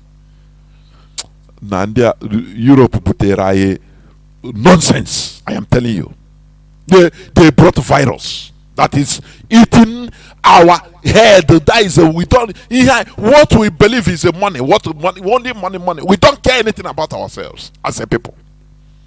They hired people to go in that high-level presidential election campaign. They hire people. They wear them something Christian. Which Christians supposed to react? If it is Muslim, you hire imams, national. You say they are supporting this. They will rise up and kill all of you. Do you see why I faulted the religion that we are being brought to? Do you see why I faulted them? Do you see why I'm faulting it? You absorb everything, because that is how they program you to be, so that it cannot rise up. The Europeans, they give us this virus now. They carry us and put us into the hands of the Mohammedans, so that as they have weakened us, these people, you people are nothing, non-entities. Oh yeah, come on, be in their hands. And is it not what is happening today? That is what this guy is revealing. It happened in Southern Sudan. There are tough heads ahead. If you think that things are going to get better, you are lying to yourself. And the worst thing for a person to do is lying to him or herself. Continue listening. The poorest areas. So what doesn't make sense is these terrorist organizations that are going around in your country, there is no way they'd be going around without the full cooperation and support by the federal Nigerian government. And this is what I think. There is no way they'd be let. How can Boko Haram get all these weapons, get all these militias, kidnap kids, and you can't rescue these children? The only reason they're not rescued is because the government doesn't want to rescue them. They simply don't care. And I think we went through the same thing when they were kidnapping and killing our children and our people, until we fought and we got fed up by this. And that's why we're two different independent states. So I have this sick feeling in my stomach what's happening in Nigeria, like I've been through it before. And that's why I pray for you guys. So hopefully you guys deal it well soon. Hopefully it doesn't have to come to a civil war, because that's really nasty and vicious stuff. But the Christians in the South are going to get sick of it. My warning is, if they get a permanent Islamic majority government, there's nothing you can do about it, honestly. That's the saddest part. When you get to the stage you can't vote these guys out, you're doomed. I'm sorry to say. That happened to me and my people. and we had no choice because we couldn't vote them out. We were too small. They had the military, they had the economy, everything. So I'm thinking about you guys. Hopefully they saw it soon, but I generally believe the Nigerian government is the one doing this. And they're doing it. They've given these militias the green light to do this, and that's why none of them is being held accountable, because they simply don't want to. And I think that's a sad truth. Thank you. Sheikh, I have a question for you. Should I continue with the questions? When you guys, prior to your... Should I continue with the questions? Yes, please. Okay. Or civil war, were they dividing, like finding ways to divide the South? You know, those of you in the South, like they tribes and yeah, they divided us between Nuer and the Dinka. So the Dinka, the majority, which are my people. The Nuer are like, so us Dinka were about 30%, the Nuer are about 15%, and then we have another 62 tribes, and they divided us into Dor. Are you hearing it? So that you think that what is happening to us never happened to people. If you see any Southern Sudanese, shake him or her. Are you hearing it? That this division we are suffering today, I be Joe, I no be Igbo, I be Bend, is the same thing. It's saying their own. The Dinka has 30% of their population. The Nuer have 15%. Now the remaining is it 32? That is a 55% is being shared by other 62 Irisina Abo tribes, 62 different tribes. They divided them. The powers, the Sudanese powers, divided them, brainwashed them to hate each other. So this is exactly the photocopy, the mirror of what is happening to us. That is why we must learn. Are you hearing it? So what is happening to us is not only unique. Is 62? We in Biafra land we don't have up to 62 tribes. I'm telling you, we don't have up to 62 tribes. Forget about what they will call is it a leme, a tribe? No, it's a Igbo. They don't. These are clans. Are you hearing me? So we don't have up to 62 tribes. These people have 65 tribes or 64. But they still conquered, they still have to rise above this their enmity. And today they're a different country. Are you learning something? Please continue listening. Nuer, Dinka, and we were fighting each other before we ever fought them. They were fighting each other. Roboman will fight Ejo. Ejo will fight Igbo. Igbo will say, oh boy, no. It's not something that is uncommon in Southern Sudan. The man is giving us a lay down of what happened to them, so that we should learn. You understand? If we don't learn, it is our fault. We must be ready for the task ahead. These people are not going to stop until we do what we are supposed to do to liberate ourselves and be resilient. Let us remove this idiotic sentiment, nonsensical sentiment that is killing us, and face the reality facing us. We need to go to reach our goal. We need to reach our goal. That is Biafra. We need to reach our goal, not sentiment. Mazi Jonathan Chinedu is where he is doing his own job, because he's there doing his own job. He's the front. He is in the front. So we should not, because of sentiment, and stop what we are doing. Mazi Jonathan Chinedu is not there, I cannot do anything. You are foolish if you say that. As Mazi Jonathan said, you are a betrayer. Or these people, they turn them into against each other. Because they have agents who fool everywhere now. Don't you see Akatari Dokubo? Don't you see him? Now I think he has gone low. When Tinubu entered, he said if Tinubu fell, job people should hold him responsible. Now where is him? Where is him? For you to see that these people, they act, or once they are high, These are people that don't know anything about politics. They don't know nothing. They thought that politics is what that thing they are doing. Nothing. I am telling you. They made sure to demonize their own brother in order to support Tinubu. Today, when Tinubu entered power first, at the new time, he invited Asari Dokubo went to, they took photos, so he thought that the whole world is finished. He came out to press statement, he started talking against Nigeria institution, the military. They say, oh boy, this man, no, you Igbo, na Igbo Ibio, Tinubu distanced himself from him forever. He distanced himself from him till today.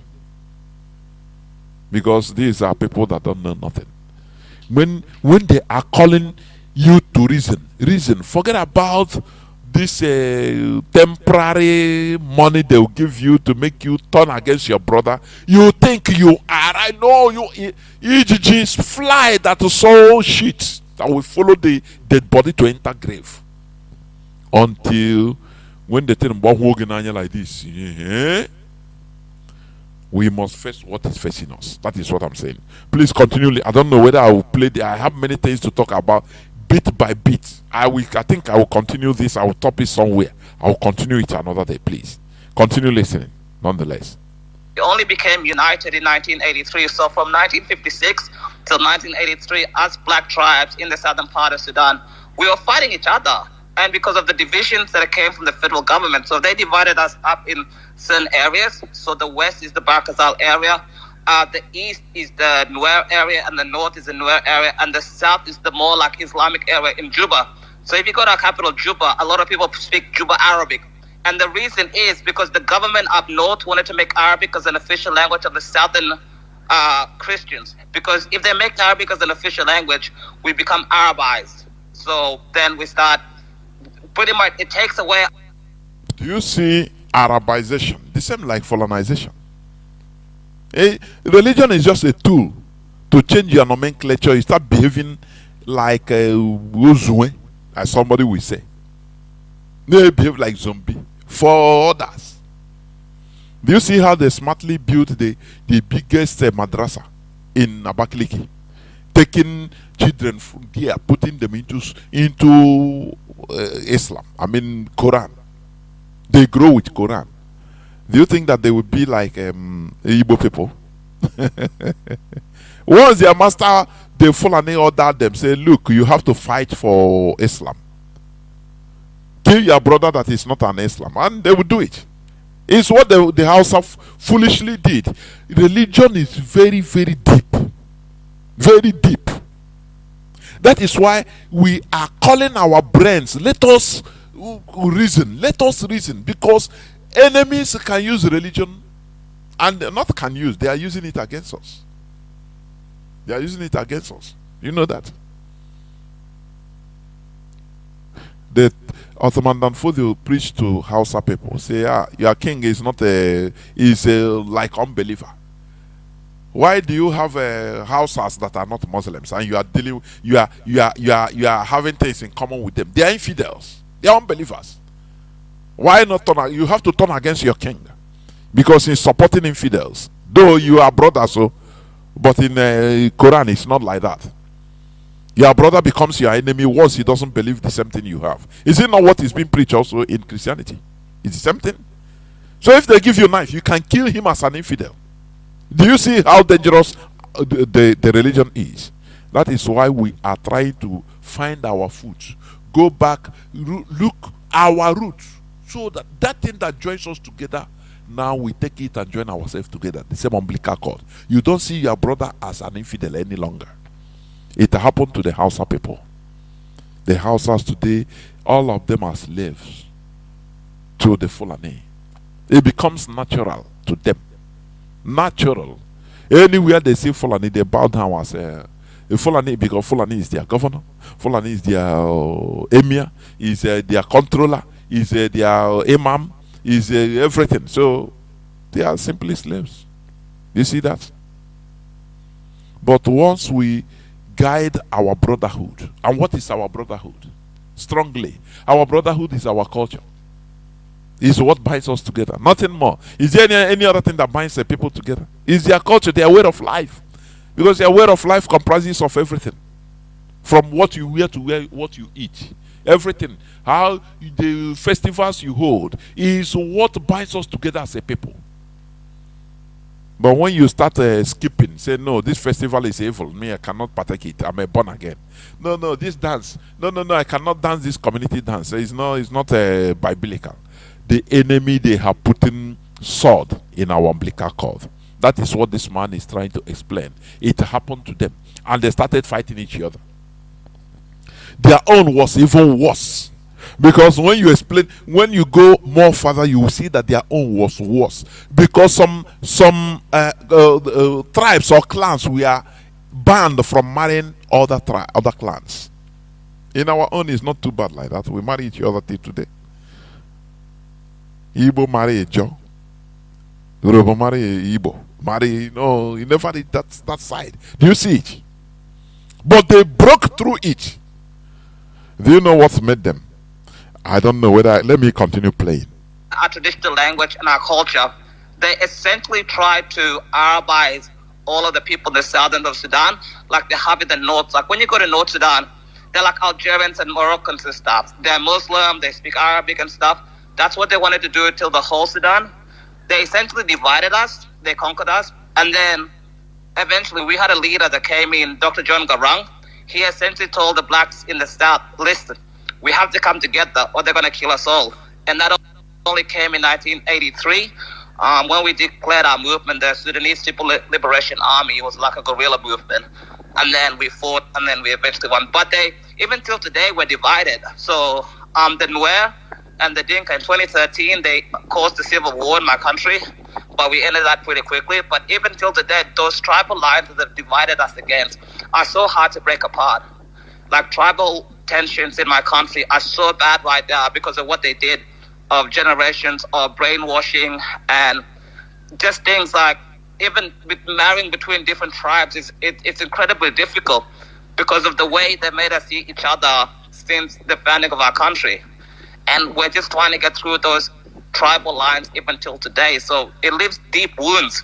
I don't know if they've divided you guys in Nigeria and your tribe, but they really did a number on us. That's why. Do you hear what he said? What made the people to rise up in their place is, he said, one leader came up, John Garang, in 1983, and talked to them, started talking to them, like Mazi Nnamdi Kanu. He said, if we continue fighting ourselves, you see the voice, the low voice in the wilderness, it's always like that. If we don't organize ourselves, all of us will be taken one after the other. Is it not what Mazi Nnamdi Kanu have been preaching? You cannot go it alone. Igbo, you cannot go it alone. Call yourself Niger Delta, you cannot do it alone. Until we remove our differences and take up the fight and liberate ourselves first from the general Janjaweed. Now, if we come back, if we say, okay, let us divide more, no problem. But we must join together. It is exactly the same thing. So for you to know that it has happened to them, it's a mirror example of what is happening to us. But how many of us will learn? How many? How many? Because the colonial masters want us to continue being like this so that they can continue stealing. They can continue stealing with impunity. They can continue raping our land with impunity.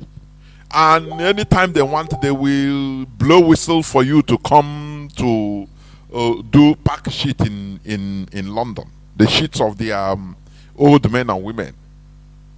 You understand? They call it nurse, a health worker. But you don't know, you start packing shit. And they are happy, it's okay. They are happy. As you are doing it, they are happy. And for you, this place, London now, fine, I'm earning pounds, it's good. You are praising your killers. You are colonial masters. The colonial legacy is still on. We are living with it until we remove our neck from it. It entangles us all around, both religion, everything, everywhere, and you see people that are still defending them. That's why I am no more annoyed with them, because all I continue doing, we continue preaching and teaching. Maybe one day they will turn around, because somebody will turn around today. Tomorrow's another person will do the same thing. We turn around and repent and understand how foolish we have been. Let us stop this, separation the enemies put in our land and face our reality. It's our common reality. Today, the Nigerian military are on the rampage in Delta, in Bayelsa. These are part of Biafran, because they know that with only them can do nothing. But if we come together and join IPO, support IPOB openly or secretly, covertly or overtly, now we liberate ourselves. The South Sudanese did that. And we shall fight to liberate, to develop, so that we liberate ourselves completely from the colonial legacies. This is where I'm going to stop. I'm going to go to a few minutes break, so that when I come back, I will open the lines so that people will start calling in. Please do not go away. I'll be right back. In Mali, we had a long problem of terrorism. Until recently, under the leadership of Colonel Assimi Goïta, we realized that, these terrorists are formed by Emmanuel Macron and her Western allies and SIA. Then we decided to remove their international organizations out of Mali, their embassies out of Mali, their military out of Mali, to break the supply chain of weapons, food, and their other necessary resources to fight us, to destabilize Africa. When we did that, we militarized the army of Mali. We then went to Russia. We came with so many weapons. We went to confront the terrorists, because now we know that the terrorist's mother is no longer in Mali. When we encountered the terrorists there, we taught them a lesson. You know what happened? The United Nations Human Rights Commission raised a red flag with an outcry that we in Mali are abusing human rights. You know the human rights for whom? For their children. Those terrorists that they formed and left there are the people that they're crying of, that we are abusing their human rights. But when they are terrorizing and destabilize Africa every day for the advantage of the West to get cheaper resources and cheaper labor in Africa, they don't complain. They don't say anything.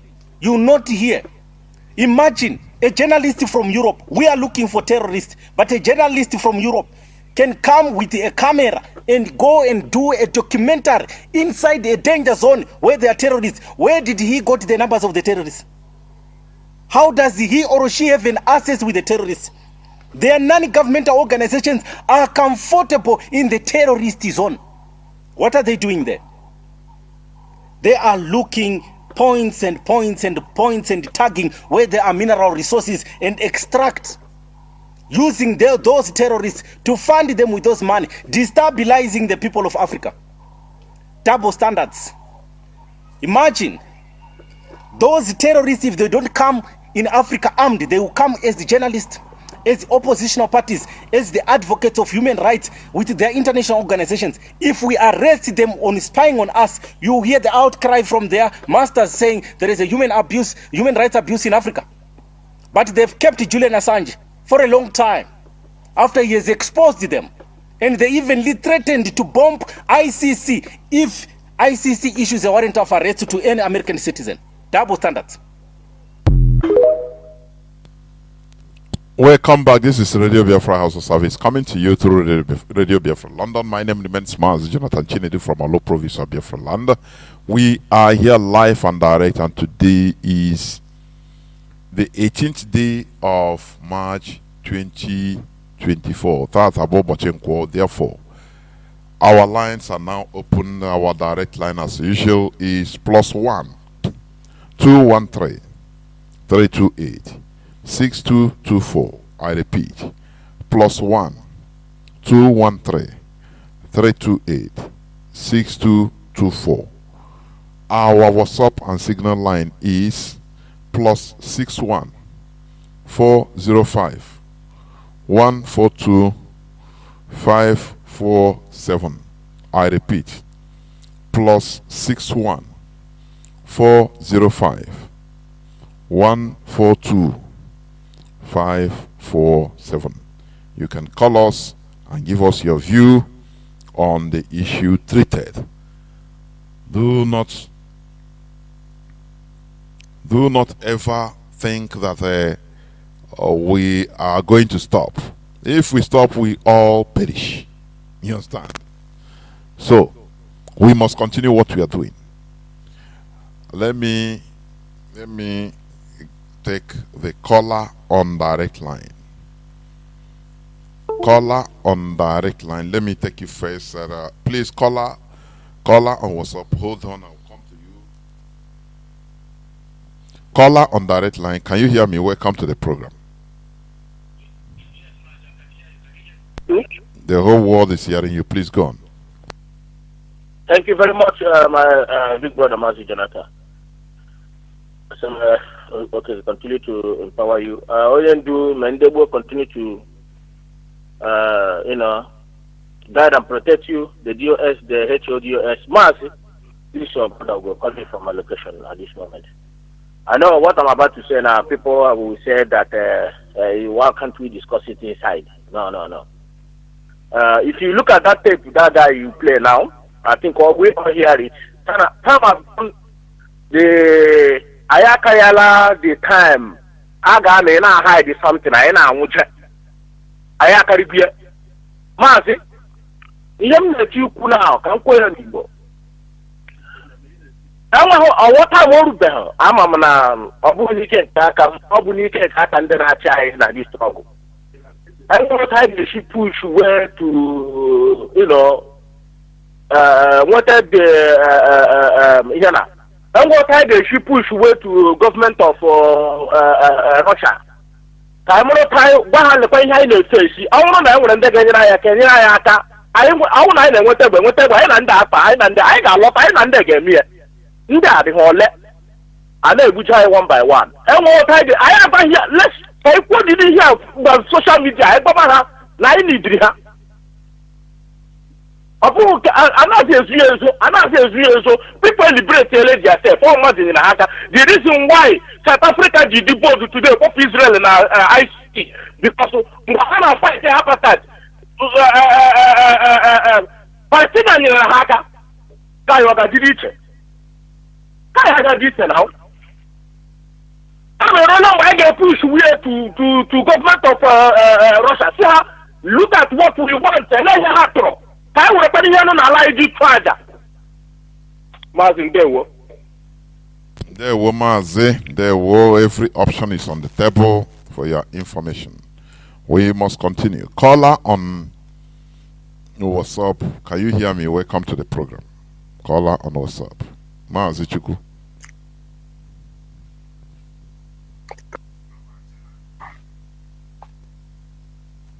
Hello? Yeah, Mazi, go on. Okay.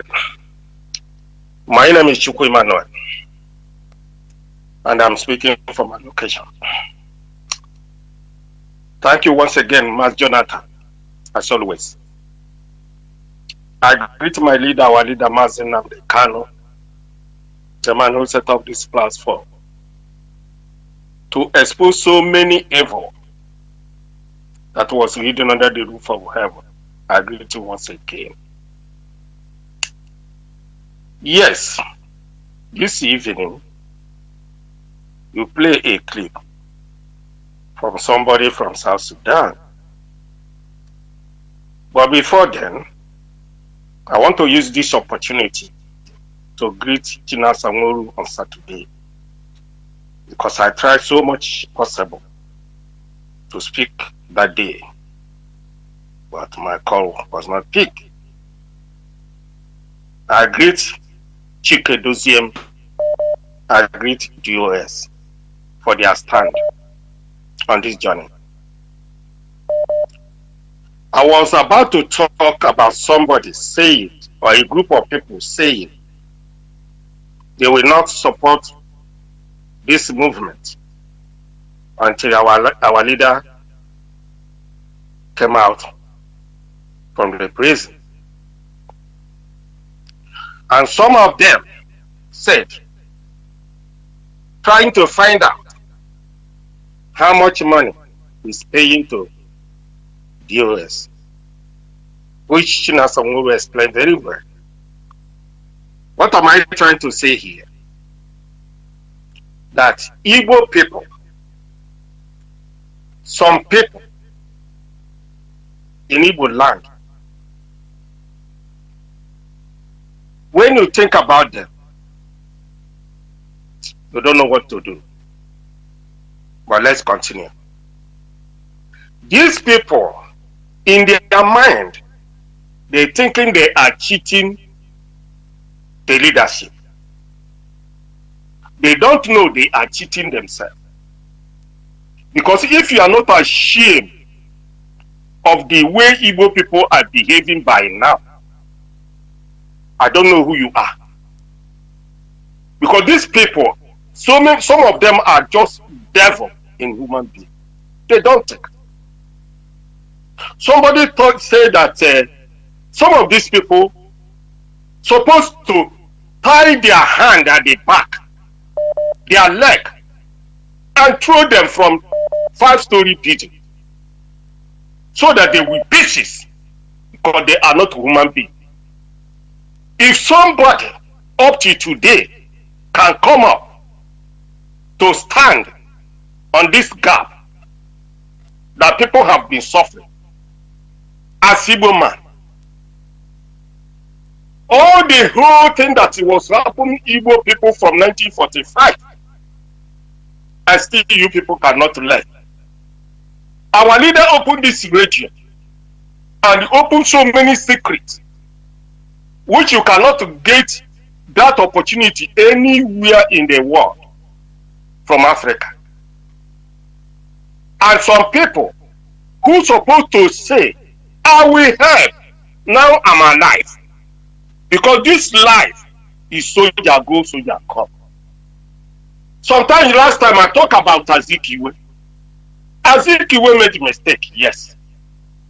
Must we continue blaming him? He's a dead man. He has gone. Ndi bana atonye nwụrụ anwụ taa because he have died. Ndị na-atụta ndị nọ ndụ nkwesịrị ịmụta ihe from ndị nwụrụ anwụ mezie ihe ka ndị nọ ndụ na ndị ga-abịa mgbe ha nwụrụ ghara ifolo the same mistake tawa ahụhụ ha na-ata ugbu a. That is how life goes. Anyị atala Azikiwe ụta, yes. Kedu maka Peter Obi? Kedu maka Peter Mba? Kedu maka Peter Ume? Kedu maka Nwike? Kedu maka Devil Omahe? Kedu maka Hope Uzodimma? Kedu maka all these criminals we have in Igbo land today? Why not to learn from the mistake Azikiwe made and put things correct so that unborn generation will not suffer, continue like this? Can you get any help any other way more than this one that our leader Nnamdi Kanu have rendered to a black man? And the people who are human beings, who have learned from what they heard from our leader, they are working to put their place in order from what they heard from Nnamdi Kanu. But the Igbos, who are the suffering end in Nigeria, some of them are doing everything to pull the leadership down. Look at Kano Takano and his brother. Aloje Jimako and the co. Emmanuel Kano and their group. This stupid and idiot group of human beings, betrayers, traitors, saboteurs, criminals in quantity in Igbo land today, that come out from the so-called Christianity church, coming to be the most stupid people. Why not to leave church by the side and fight for your life? The death is coming to you, to destroy you, to kill you, both bishop and archbishop. Why not to learn from the past? If Christians say they are a group of people in Nigeria, where is your defense for this war that is coming? Where is their defense? How many preparations did Christians have? Only to pray. Only to pray. That the Jiko is praying, deceiving people, collecting money, tithe and offering. Stupid people. When you are telling them they are more interested of defending Christianity instead of defending their life. What the hell? Bad, evil people that have no sense. You run away from Nigeria to America. You run away from Nigeria to Europe. You run away from Nigeria to Dubai everywhere. Causing nuisance to other countries. You cannot learn. You are talking about you cannot support this movement because you are a fool. When you get the money, you go to the church and pay tithe and offering. Foolish people. The man will take your money and buy private jets, investing money from all over the whole world. Have you seen how idiot Igbo people have become? Mazi Jonathan, I have so many to say. Chukwukikabiyama will bless all of you who are wasting your time to talk to foolish people who have no sense. Chukwukikabiyama will help all of us. I think at the end, we get to the whole thing. Nnamdi Kanu have done so much. Nnamdi Kanu have done so much. Thank you, Jonathan. And there were, Mazi. We must continue. You know, why we continue reiterating on the actions of Azikiwe, it is not that we are saying it for saying sake. It is historical. It's history. It's part of history. We cannot forsake the fact that it is our history. That is it. He forgot to have foresight. He's also teaching us not to behave like him in our dealings. Igbo politicians in Nigeria today, they are nothing. They have very limited power to do things. Their power, they are only given leverage to loot. Once they are given that their allocations, now the Fulani the caliphate the Nigerian government, the caliphate, will encourage them in order to do what? To loot it. Nothing mega. They will support them. You see that? That is the reality. That they support them. Even take a demand for their percentage. Say, why are you doing it? Just to, you know. So that is the reality. They don't have any say. Look at ordinary Sheikh Gumi. He's a terrorist. Have you seen any person that oppose him ferociously? Have you seen any person? The answer is no. But for example, let it be a Southern, an Igbo man. Hey, say so by now. Look at ordinary Igbo SND Igbo na Lagos. A part of Lagos self. Ordinary statement he made. He's still in jail today. And I had somebody sent me one voice on WhatsApp from the man, from the SND Igbo in Lagos, that is still in jail. From him, his voice, he said people think that they have gone. He said everybody have forgotten him. Ndi Igbo one Lagos, they don't even care about him. They don't even think about him. No person bring him food. Only his family is scattering. Oh, Tindi body. No person cares. Once you are out of the scene, you know, IPOB, we are different people. We are different breed. Mazi Nnamdi Kanu will be going to court, I think, tomorrow and next tomorrow. IPOB official position is that we have no more trust on the Nigeria judiciary because that is a shenanigan, you know. You understand? So that is it. So we continue watching. We are at a high alert. The system is using their siblings, his siblings, in order to discourage us from his case, but we will not allow it. That is the truth. Her name is your one name.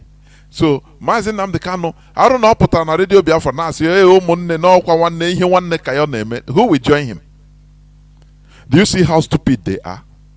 Who will even care? Say, ngwana, mewe him Mazi Nnamdi Kanu, mewe him Mazi Kanu, Kanu family. Who will join him? Who will even support him? Who will know him? But that is the people that are, that their brains have been eaten with money. So they can do anything. Why we are talking about restoration of Biafra, they are not interested in that. What matters to them is about, now one hair bettering her business. How is a celebrity? Now you one. You see how foolish they are. But here we go nowhere. Mazi Nnamdi Kanu remains the leader of the indigenous people of Biafra. And we must continue till the end result. Caller on WhatsApp, please, welcome to the program. Can you hear me? Please go on.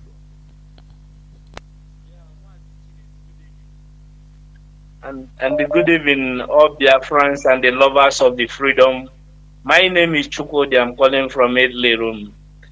Mazi ikuchegi niile na mgbede a because na ndị be anyị si na dike na-aba na ụmụnna kwụ ya n'azụ because ihe anyị na-eme wụ ihe mmụọ and onye wepụtara anyị Mazi Nnamdi Kanu wụ Chukwu okike abịa ma chi ndị Igbo chi ụmụ Igbo igosi na aka ndị Igbo dị ọcha igosi na aka ụmụ Biafra dị ọcha na ogbugbu ewuru anyị na 1966-1967 that we have been suffering from that along that time up to this moment.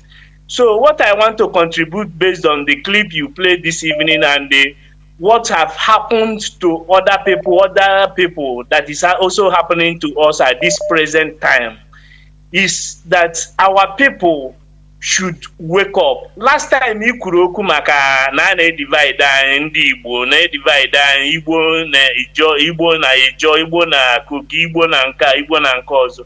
Si na nwere onye na divide ihe na divide anyị nchọ that is ihe nchọ ike ya na-akpụ ya envy and jealousy. And na omume ndị Igbo today na-ewuteche.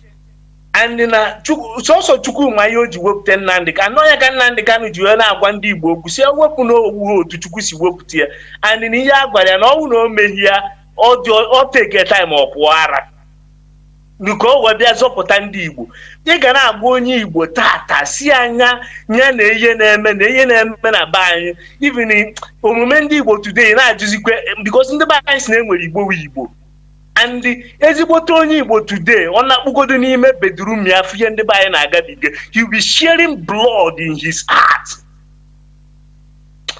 and ndị Igbo ọ bụ na ndị Igbo ekunite now soro IPOB soro Mazi Nnamdi Kanu mmiri amụ efi n'anya life because some of our people aghọtazi m ụdị ndụ a na-ebi n'ihe niile ihe kaga mkpawu iriju ha n'afọ nwụọ mmanya ụfọdụ were na ha nọrọ even go sometimes si na ndị be anyị na-ebizi omume ụra ụtan just na iriri n'ime ihe na ifiruo na ụwa agwụgo na nwere ego iji eme ihe na and obodo oyibo a ụfọdụ n'ime ndị be anyị ji anya isi a na-akpụ anyị apụta ka anyị zowe onwe anyị amakwa na ndị niile anyị nọ na be ha zochara onwe ha and also ọga ọ na-awa anọgide like this ma oyi abawa ndị nọ n'obodo a isi onwe ndị Igbo ị ga-afụta like this na-ekiri like this ị na-asị onye awa onye Igbo akwa na-agụ gị Maazị onye nsi ka contribute this evening Chukwu okike abịa ma gbaa ya ume gbakwanwu IPOB niile ume because ewefu IPOB wefu Nnamdi Kanu amakwa m otu ọ ga-adị at this point in time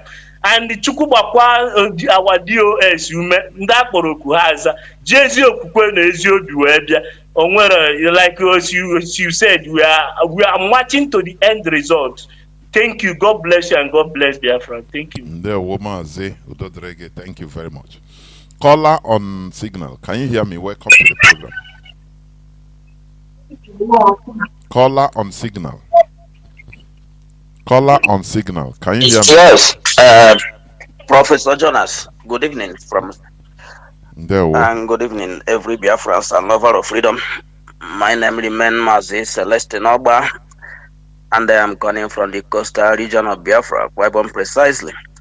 Professor Jonas, let me make some remark. And you made mention of the highest Islamic school in West Africa. Professor Jonas is located in Afikpo. They call the place Nohia. I had the privilege of being a product of government college, and while we were there then, you see these thing people complain about, like, they can't even take a life from that school for 1 second. And if we understand the enormity of the what this school is causing to our people, because in our people, then and then now, you still have a number of our schools that are being affected negatively by the position of that school in our land. Such kind of thing should not be, because it is a conquest too. So what we are saying is that both religion, Christianity and the Islam predominantly in our land is a conquest too. The reason is that anything that is not organic to the people can be detrimental and harmful to the people. So the only way for people to go is by the organic values, because it is the only organic value of the people that can give life to the people. So we understand reasons why the Britain left us with this concocted or polluted religion, because other places in the world, these are not how this religion are being practiced in part of the developed or civilized worlds. These are not how the religion is being practiced. Do you understand? But you see, fanaticism, extremism, and dogmatism in religion are synonymous with terrorism. The reason I say this is, when you try to differ in ideas from some of these people, they will take it upon you. Your children want to talk. the baby is there. But that is it. They are Biafrans, and it is in our blood. And they know that I'm communicating to Biafrans and the entire world on the plight of our people here in the damnable zoological. So, professors, nevertheless, I must deliver my message to Biafrans and the world. So what I'm saying is, our people must have to realize this, that this implantation of this religion and forceful conversion of our people, because the other one tried to convert by militancy, while the other one tried to convert Christianity by force. So those are the things. And when once our people are beginning to realize this, they would now understand that as a living creatures, we have our values, and it is only our values that can develop our potentials. Because anything that is borrowed, one said that nobody becomes great by mimicking or copying. So that is it. Let me emphasize again that every nation or country or state or contraction that has ever emerged the way of Nigeria has completely disintegrated, giving rise to a more organic and prospering nations anchored on common value system. It is this commonality of value system that these religions target Therefore, I urge and expect our people to understand this, that there are reasons for us to go back to our organic values, because that is the only way we can defeat this very criminals who are invading our land. So, Professor Jonas, we must have to continue what we are doing. I must have to commend you and every member of the leadership for the good job that you people are doing. As for me, Biafra is my identity, and I must continue with this undiluted message of freedom. There will Mazi. Biafra must come in truth and reality. There will. Almost hey Biafra. Oh, hey Biafra. Thank you very much. We must continue. Caller on WhatsApp. Welcome to the program. Caller on WhatsApp. Can you hear me? Yeah, I can hear you, Mazi Chinedu. Good evening, sir. There will Mazi. My name is Ifeanyi Chugo. I'm calling you from Italy here. Mazi, I just have a little contribution to make. My own contribution this evening is that, do you know the worst mistake that Nigeria government has made is to put economic blockage in our land, and that is the reason why you see many of us will run out of the country and we travel all over the world. If you go to any country around, you will find a Biafran there. They thought that they are doing, or they didn't know that they are, that thing. The thing that they did is just to help us to know that, yes, to come out to see that, yes, when we are when we was in Africa there, we've seen that, yes, the life we are living a good life. Yes, quite right. Yes, it's the word of our life, but some things they deny us. We come here, we see a lot of things, the way the government, they are functioning, everything. So if the reason I'm saying this, just for Nigeria government to understand, if they are thinking that they can eliminate also and try to do a lot of things just for us to abandon Biafra struggle, they are dreaming. If they like, let them hold our leader there. And our leader, he have already opened our eyes. We are on our own before the man God used him to open our eyes and speak to us and to make us to understand that, yes, those things that we are pursuing here will have it abundant in Africa.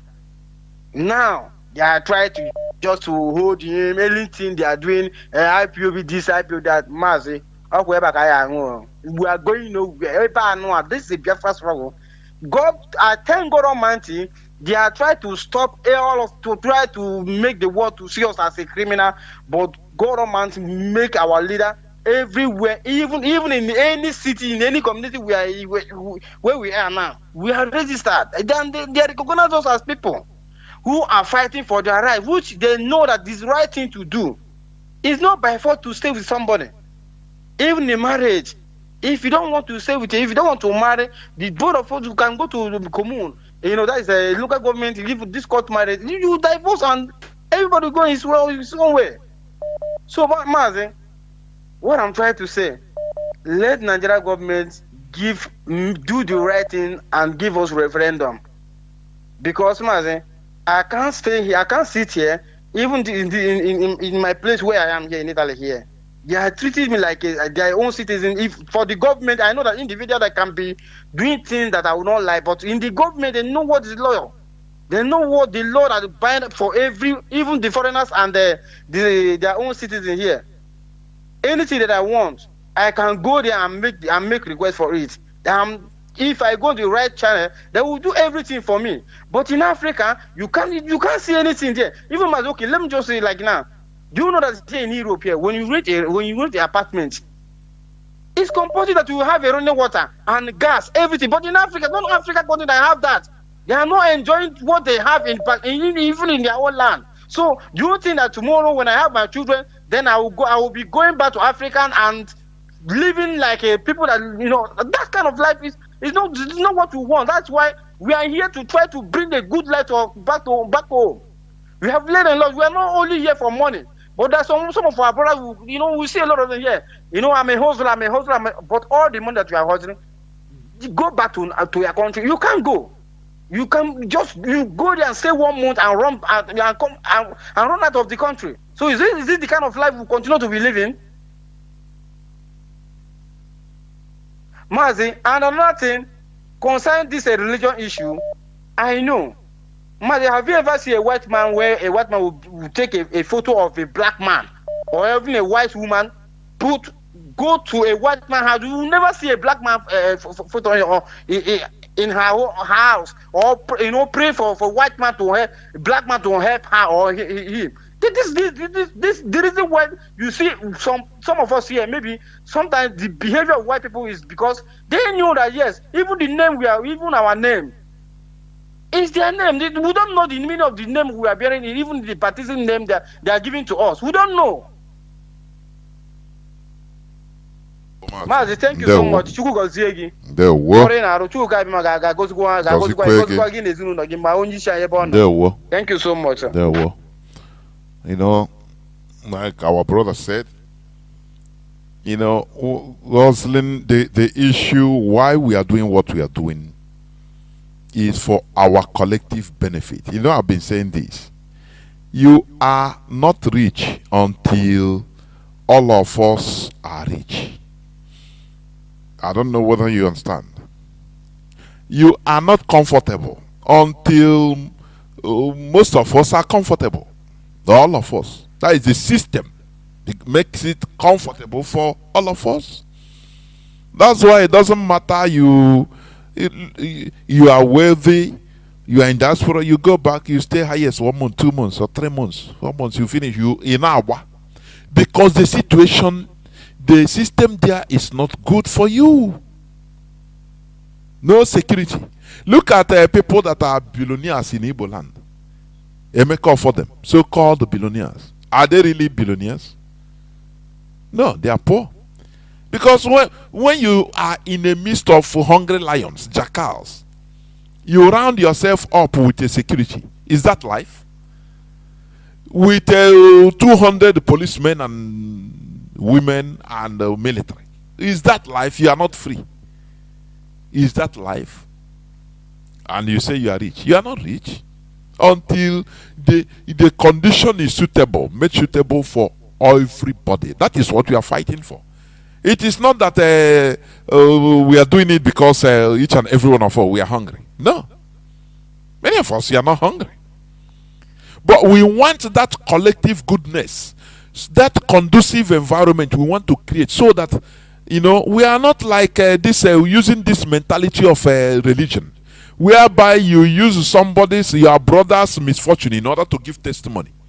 Oh, thank God they all died, but I only stay alive. No.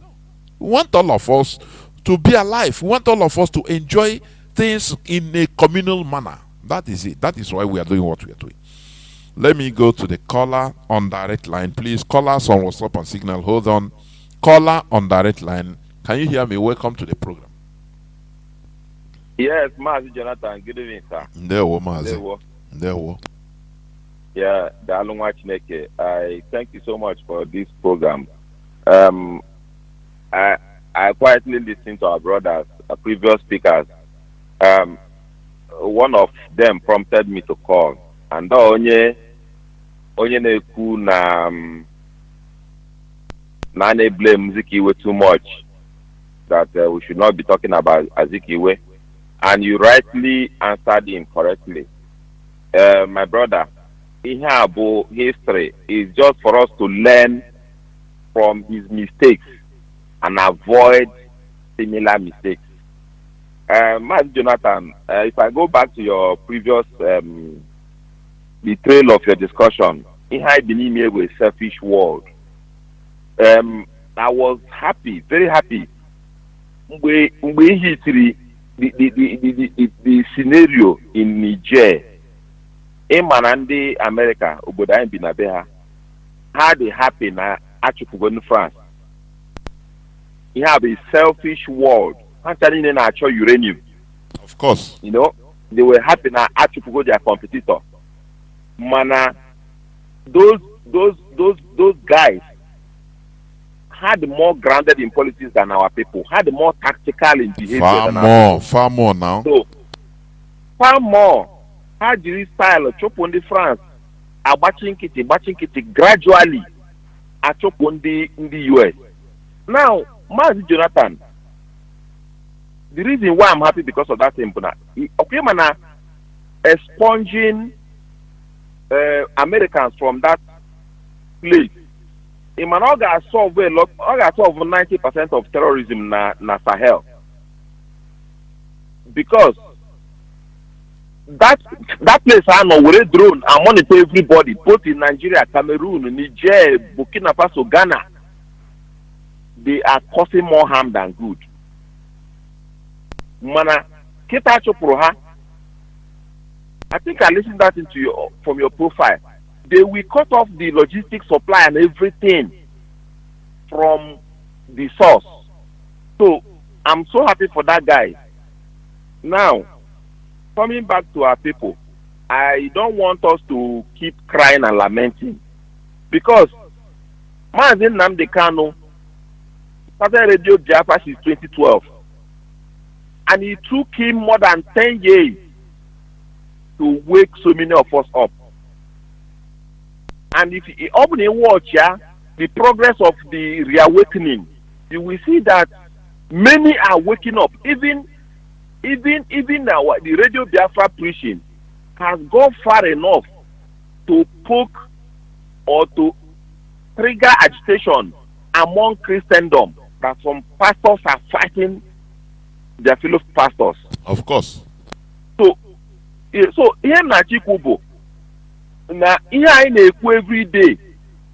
Like on the last speakers that you are wasting your time to talk to foolish people. Yes. In the actual sense, he's right. But in another way, he's wrong. You are wasting your precious time. But it's not a complete waste. Because you are still waking some people up. And okay, now, okay, look at another part of it. This open Nigeria be a serious country. They allowed somebody like Sheikh Gumi to come out all the time to be bragging about terrorism, and nobody is doing anything for him or to him. Rather, Nigeria are in a strength over innocent and harmless civilians to burn their homes in faraway Delta State. Whereas in the north, even the militia, Fulani militia, and the terrorism na BK, powered by Gumi's group, they are not there. So, my brother, let us continue this awareness creation. We are waking people up. The more we are speaking, the more we are waking them up. And the Nigeria is getting boxed into a corner.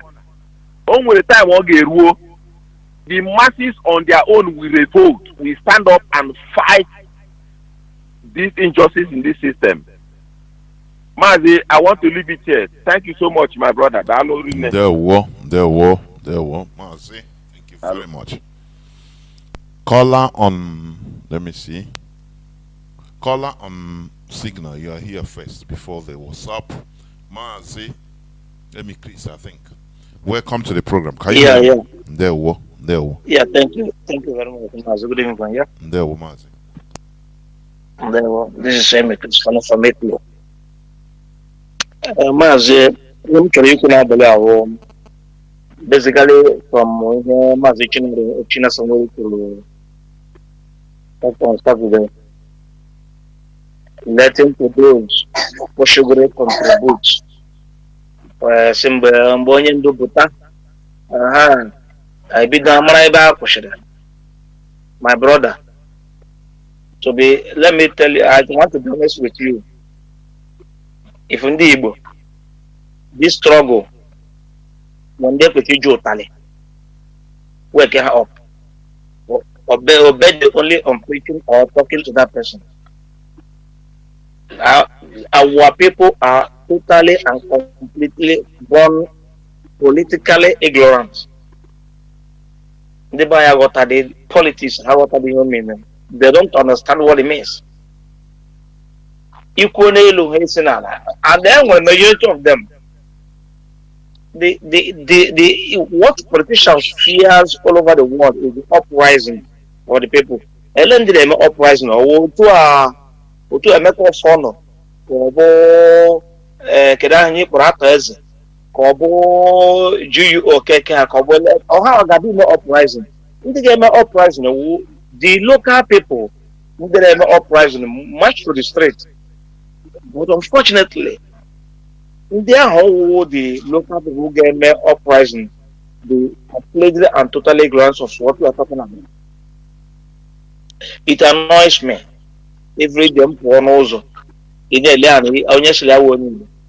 Ikwu ebe a, oshi ebe a, ikwu ebe oshi ebe a. You know, somebody told me that me ajọrọ n'aka ya rụchara ihe na ahụ na o jiri aka na ọ na-arụ ụlọ nwere ike ọ na one plot of ofu ụlọ elu. Onye ga-eme ya ka ọ ghara contribute for what we are doing. As well, but the major thing that ndị Igbo ife na dem, anyị adịghị tired of ịrụcha ụlọ ịrụ one apartment or ịrụ n'otu owo ofu ụlọ elu ibi ihu n'ime ya ịlọta ya na ọtụrụ mụzi gbalaga. Ndị ọcha na ebe ha azụ ụlọ ebe ha azụ ụlọ akpa ụlọ ha biri n'ụlọ na enjoy that house. Ọkwa na ọ rụrụ ọrụ zụrụ one villa ọkwa uwe chifu doshi ebe ahụ pụtara jee ọrụ ya na enjoy ụlọ ya dị happy. Mana ihe rụrụ apartment or maybe one apartment ịlọta na ọtụrụ mụzi gbalaga. Ụfọdụ n'obodo oyibo na-plan another obodo oyibo again, like some of them not Italy here, and target the permanent stay, nye dịka citizenship, then ala Canada, or ala UK, or ala America. Mazi, from exile to exile. No, I'm not real obodo oyibo to another obodo oyibo because nke ha na awụda obodo oyibo from another obodo oyibo to another. Fake one. Onye m na-akpa Ebru here, there are many here that are targeting to have Italian citizenship. Some went to Ireland, some went to UK. And I want somebody know here as a family here, for a family as a UK. You can go back there now. I believe. Ana abagare ba chebe ogere ba ala dem. Ebe ogere ye, ana abagare around. Awenye di be hotel head of Ibari around and look into the root causes and you are around. Because the guy na but they have enough for anyone because we take care of a lot of things. The father here the pension, maybe all other pension, or the mother the pension. They go when I not here. What they are enough for him. Only by the end of Christmas and late Christmas and the old mother no 80 years or something as a gift to young work because someone go near Mama Yana will trendy Bojabari actually everywhere about a way born as Ruanya could because I have a lot of responsibility. Because we have no government presence in our life and we don't see it as abnormal. I was and we are not ready to organize ourselves. We are not ready to organize ourselves. That's the thing. Because the government is the people. Government is the people. It's the people who come up and say no. But to the problem, I was a coordinator. All around. See that. And when they get you, they wake up. For them to my was a mother on my move for my believe you will hear why or ever my name over phone and I. Oh, to hear a lot of people. Oh, we hear with them about indeed. Even their hitcher in the line and a highway in the hatch. A lot of people know Italy here. How would if indeed go to shop in Italy here? How would your African shop when when you want to talk to them? Never said because he wouldn't hear someone saying it because he wouldn't hear them. Or because of my what are the ego talk and this what we shall not. So my dear brother, this struggle, my program saying that this struggle, this journey will take us too far. I work up by talking to them, revising their mind. Because again, the human beings are born ignorant. The Igbo, we are born also ignorant and taking our history of Nigeria and how establishment of Nigeria and even the last the civil war we fought. I want this small. I don't know about the civil war. I know much everything about it. Oh, a little small thing. Our leader, he worked millions of people. Isn't the speech alone? They work billions up. But because I need the behind of the history of the Biafran war, it makes it that people put out again. So now, it will take a long time because thinking the way Can I beat you up? When we hear this guy, this person now, also the person who plays his voice, that we are divided. And that is exactly what is playing on our land. Unless the leader and say, unless you come together. And our people in Abahoku, because of their ignorance in Hana Agota, and it's the local people who rise up and they went maybe in the big man like Hana. One thing I wanted us to do. I will tell you, the last 3-4 years when our leader was on program, nobody challenged me as an IPOB. Any place of them, I said, no, the IPOB, you can't defeat them. Because nearly like but to this time around, I want to get this our leader. This or call that to somehow. Because before when they don't argue with me. They don't argue with a lot of us as IPOB members. Because second and they are my everything. They know everything. Don't argue with them. They will. I go to Nigerian bus sometimes here lately. Some of them see me and say, no, don't go with that man. If you go there, you don't just leave him to go. Because if you stay here tomorrow, he will defeat you. About Nigeria, between Nigeria and Biafra, why we want to go. This is the argument. Reasons why we want to go. Reasons why we will not stay in Nigeria. So I defeat them. So the thing is that we have a lot of things to do in our hand. Oh, I work up like this, my dear brother. Okay, take care of time. I need the way. And the anything of like oh, but in the is part of the struggle because I'm not going to just plan they no go today. This show my age affair. One day she Kaduna age affair. Follow the ones that one also. All the process of age affair was showing up. Even common people more than Nigeria. People die more than Alba. People die. Some people suffocated. For an accident because I have for people think is a Jesus Christ or better. Then in anything of revolution or anything of can achieve good, that also come inside it. So we can't be bothered of ourselves whether my mother or my mother. Only one have to try one side, one to the book on one side. Let the struggle continue. Mazi, I have a lot to say, but let me keep it here. Thank you very much and God bless you. That sense of community is what we lack. Sense of organization, you know. And it's very, very bad. Very, very bad. Everybody trusts that you, as long as you can hustle and make it, you don't need any other person. That is where politics come inside. And that is where I always say the Fulani, they are wiser than us. Because we feel that we don't need each other. It's a lie. It's a lie. We need each other more than anything. You understand? Because without us, there will be no me. That is it. Let me pick this caller. Caller on WhatsApp. You have been here. I think you're going to be the last caller. Caller on WhatsApp, can you hear me? Please go on. Yes, Mazi Jonathan Chinedu, the great man. The voice that hitting the zoo well. Udo Deregunwa Chineke. Our leader remains Mazi Namdo Kuchukano, Amadike one of Biafra land. Mazi, I'm calling from blessed land of Biafra. My name remains Mazi Obasejukeme. Biafra is our religion. On this Harrow platform is where we worship. That God down in 1967 when the evil world gang up to destroy and kill all of us to take care of our land. That God out can but I had the experience I Yamadan say Kamatano Chukukel and Dibo can great Biafrans. There is something there is information I want to throw out now. If you are in Biafra land, listen very well. There is another system that the Nigerian security force are using to disturbing our people, collecting their money secretly. Listen, these people are wicked. If you are in Biafra land doing business or riding keke, run away from something. If somebody carries like a television, all these electronics, wires, say that he wanted to sell it, tell the person no.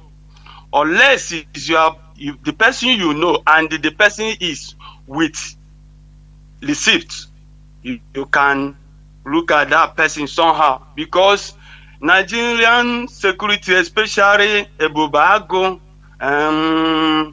police people, that is something these people are doing now. If they arrest you and you stay in their custody for a while, nobody asks about you. One day they will call you out and said, you see, nobody is looking for you, nobody is asking for your bailout, but we have a business for you to go and do so that you can be free. This is another slavery these people started in Biafra land. Police people bag them. They will call these people and bring all those electronics, all these wires. They are seized from people. They will give it to the person. Told the person to go around and look for those who are selling the same thing and sold it any amount. Warn the person that let him make sure that he sold it to person who gets shop. Like television, all these electronics of things. Give the person like 3 pieces. The person will go there and sold it anyhow. Even if you ask the person 5,000, the person will collect the money.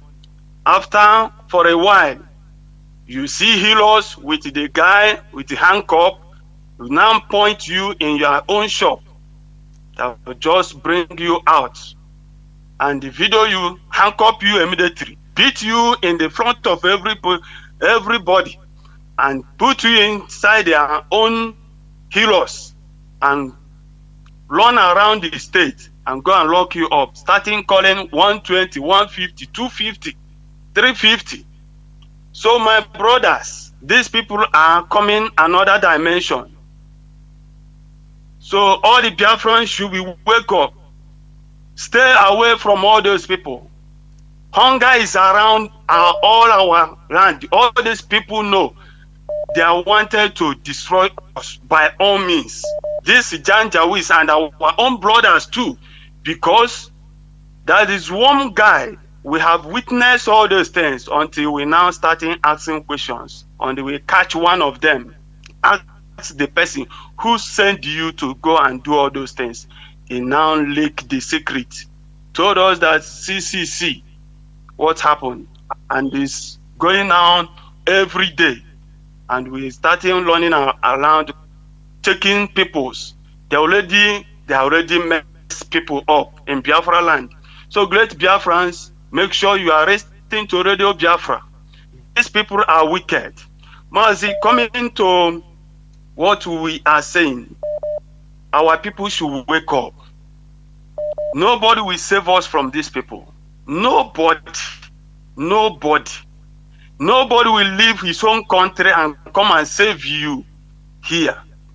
I told our people that as far as Mazi Nnamdi Kanu rise up from east, from rejected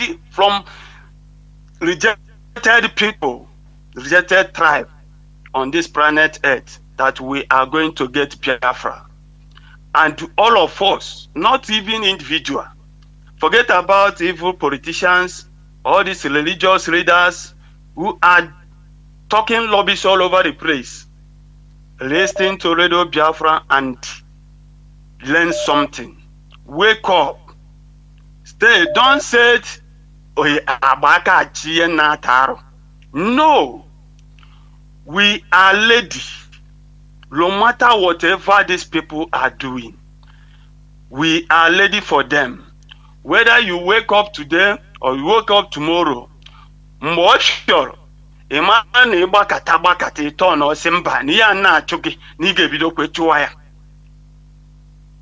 what do you from today to Jerusalem. God, you can never see God. You can't, no matter how you play.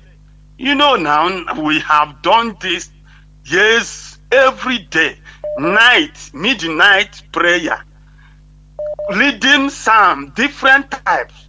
But where are we today?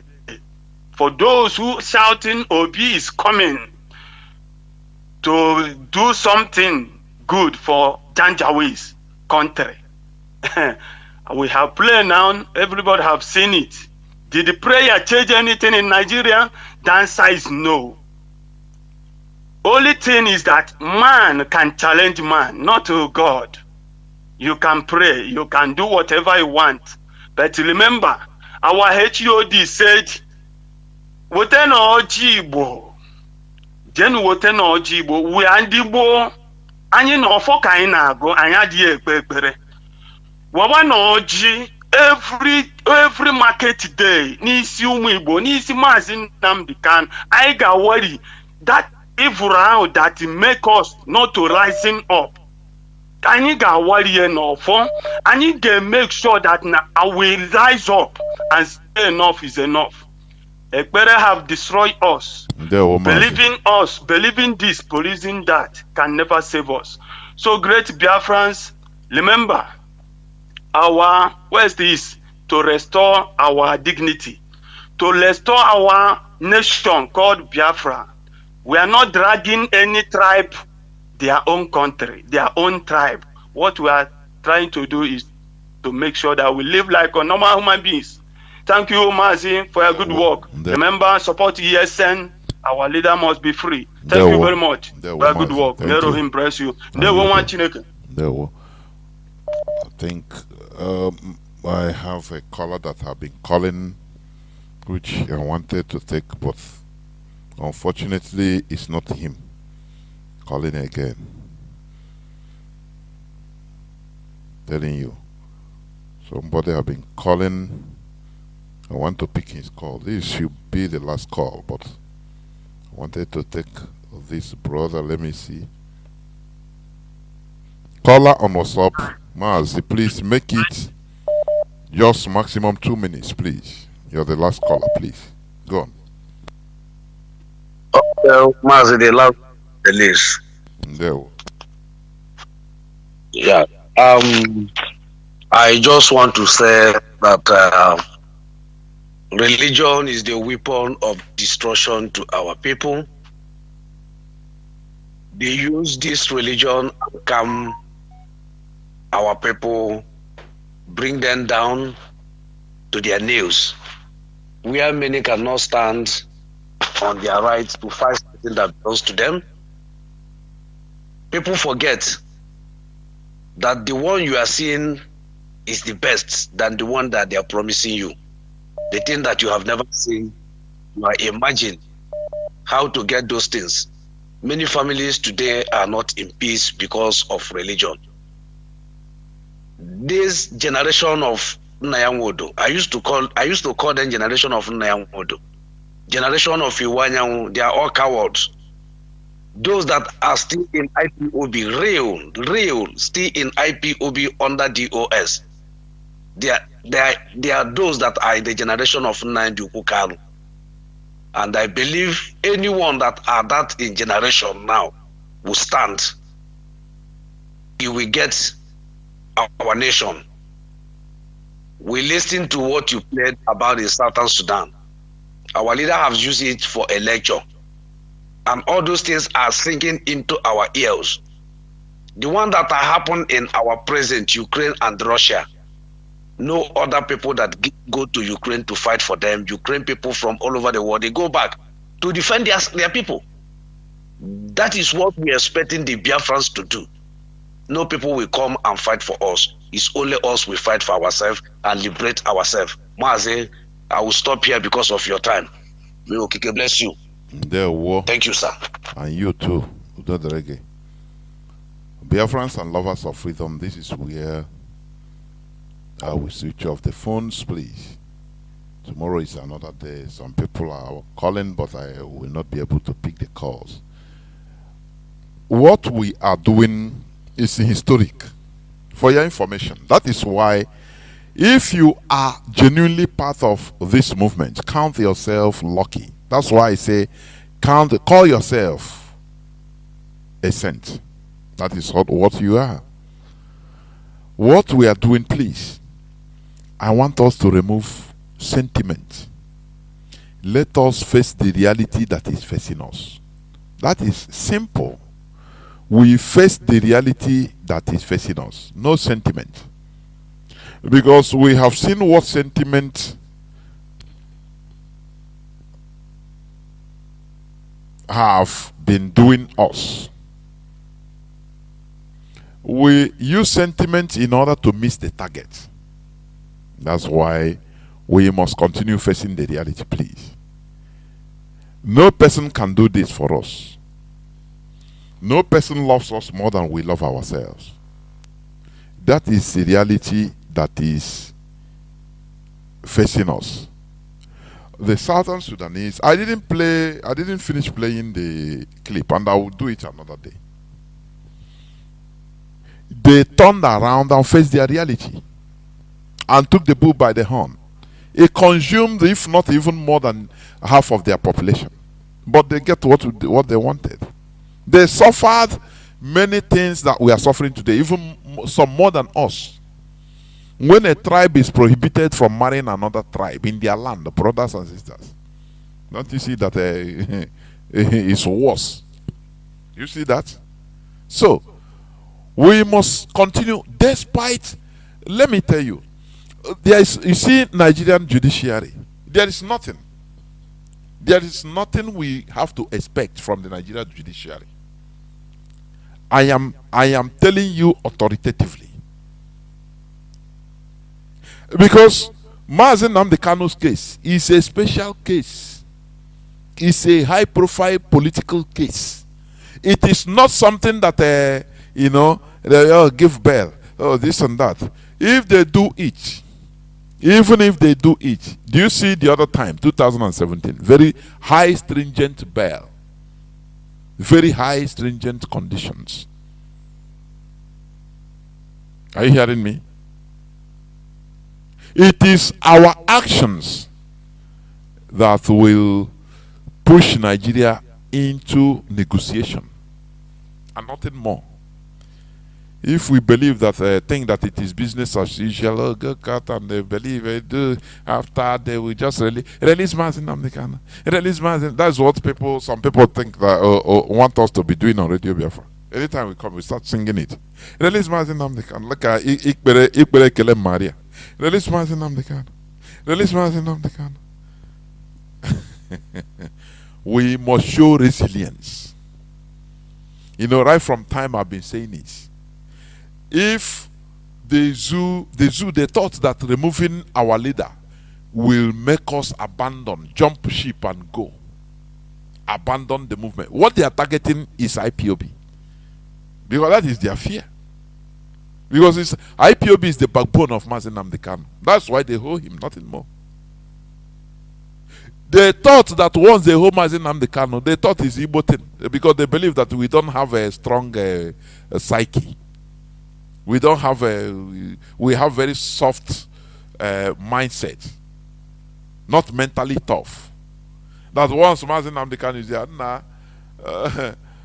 this one will go the other side. This one, I bet it's now. Because that is the way they, profile the Igbo people. But little did they know that we are different. We are resilient. You can hold Mazi Nnamdi Kanu as long as you think you want. IPOB will continue towards the goal, and the goal is the restoration of Biafra.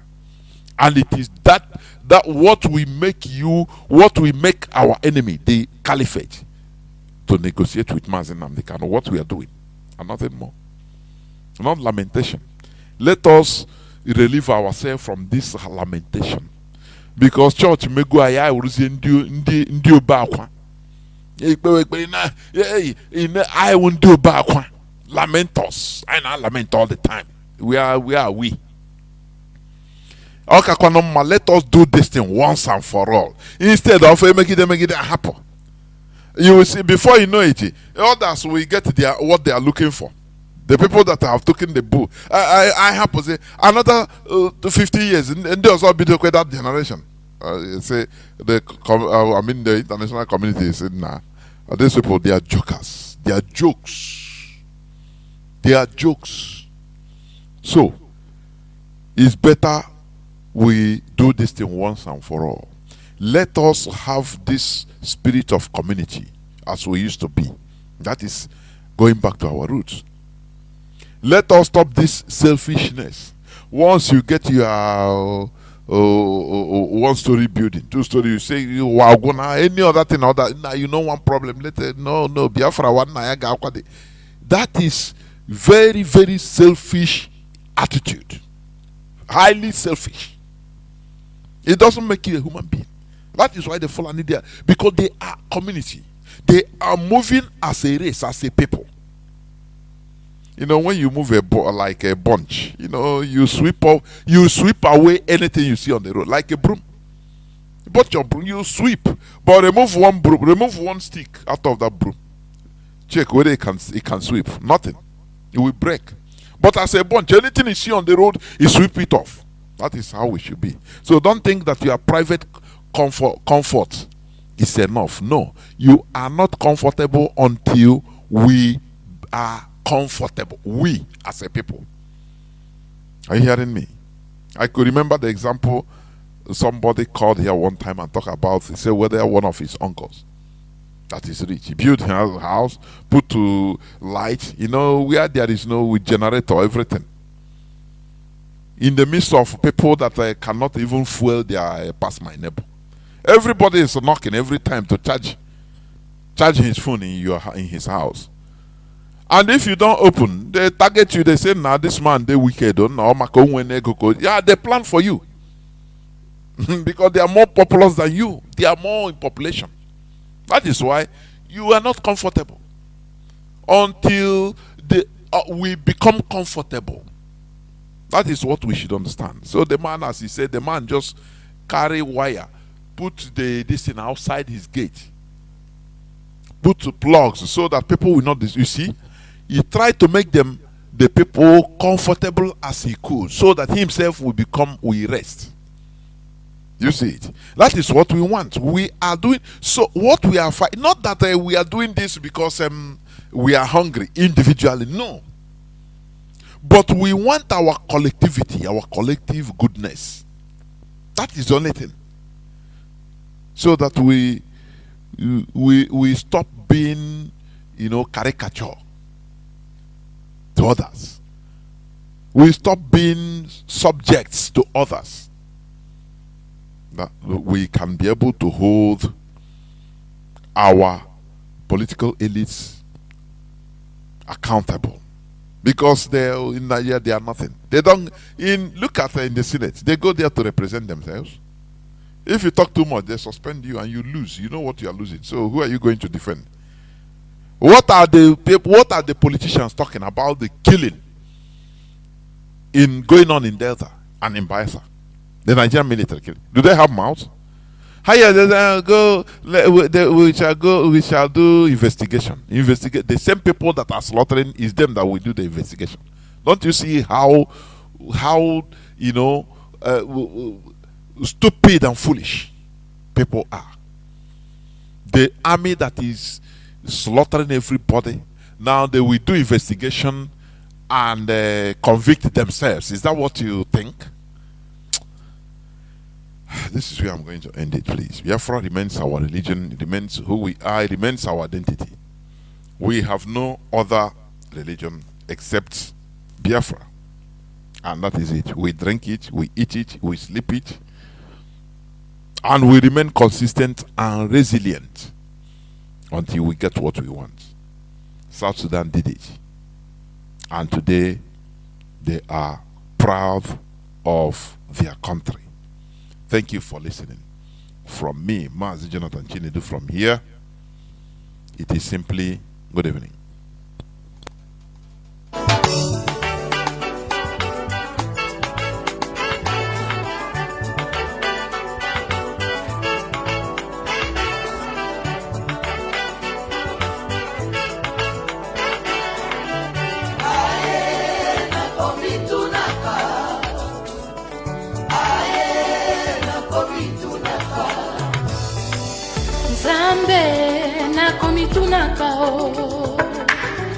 Yahweh na komitunaka osomwindo eutande wapio osomwindo eutande wapio koko na biso ya kala ye nani ye Yesu mwana Nzambe yende mondele Adamu na Eva bango nde mindele Asantu nyonso bango nde mindele Bona nini yo Na mitunaka Nzambe na komitunaka Yahweh na komitunaka Babukwa Nzambe tomonaka boye Basantu nyonso foto se mindele Banjelu nyonso bango se mindele Soki zabulu foto moto moindo Injustice utande wapio na mama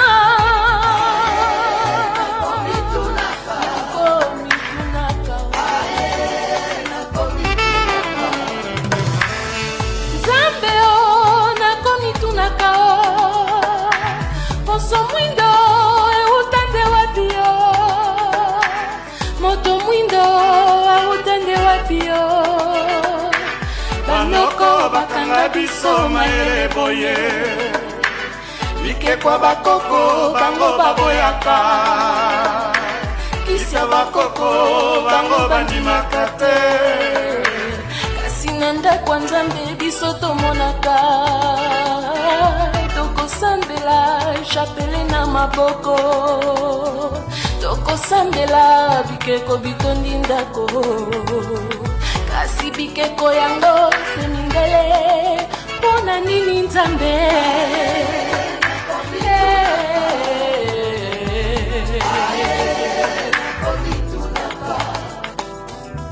Nzambe o na komitunaka Nzambe o na komitunaka Ba profeti ya mindele biso tontimaka Kasi abato mwindo bango bandimaka te Pona nini Nzambe osala biso boye Afrika miso efungwami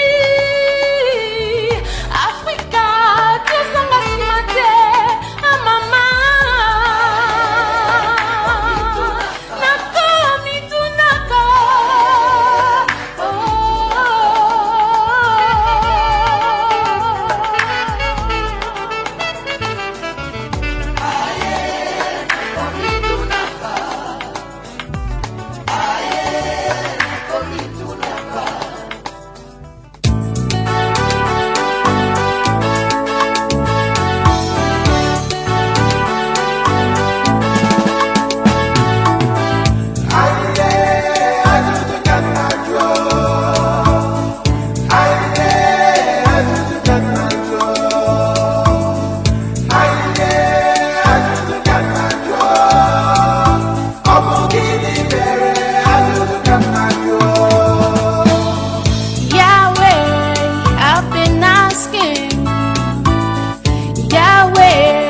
I've been wondering, where did the black skin come from?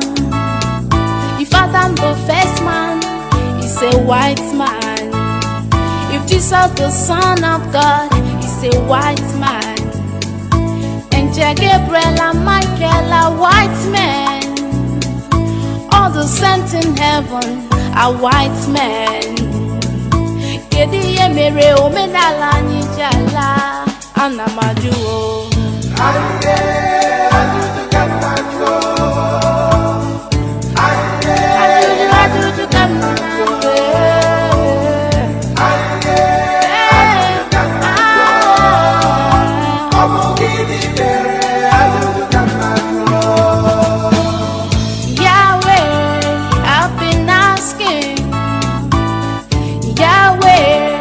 I've been wondering. In the books of my book I remember the white man ancestors are respected, while the black man ancestors are despised. The image of God is a white man, while the image of Satan is a black man. Kedu ihe mere omenala anyị ji ala? Ana m ajụ.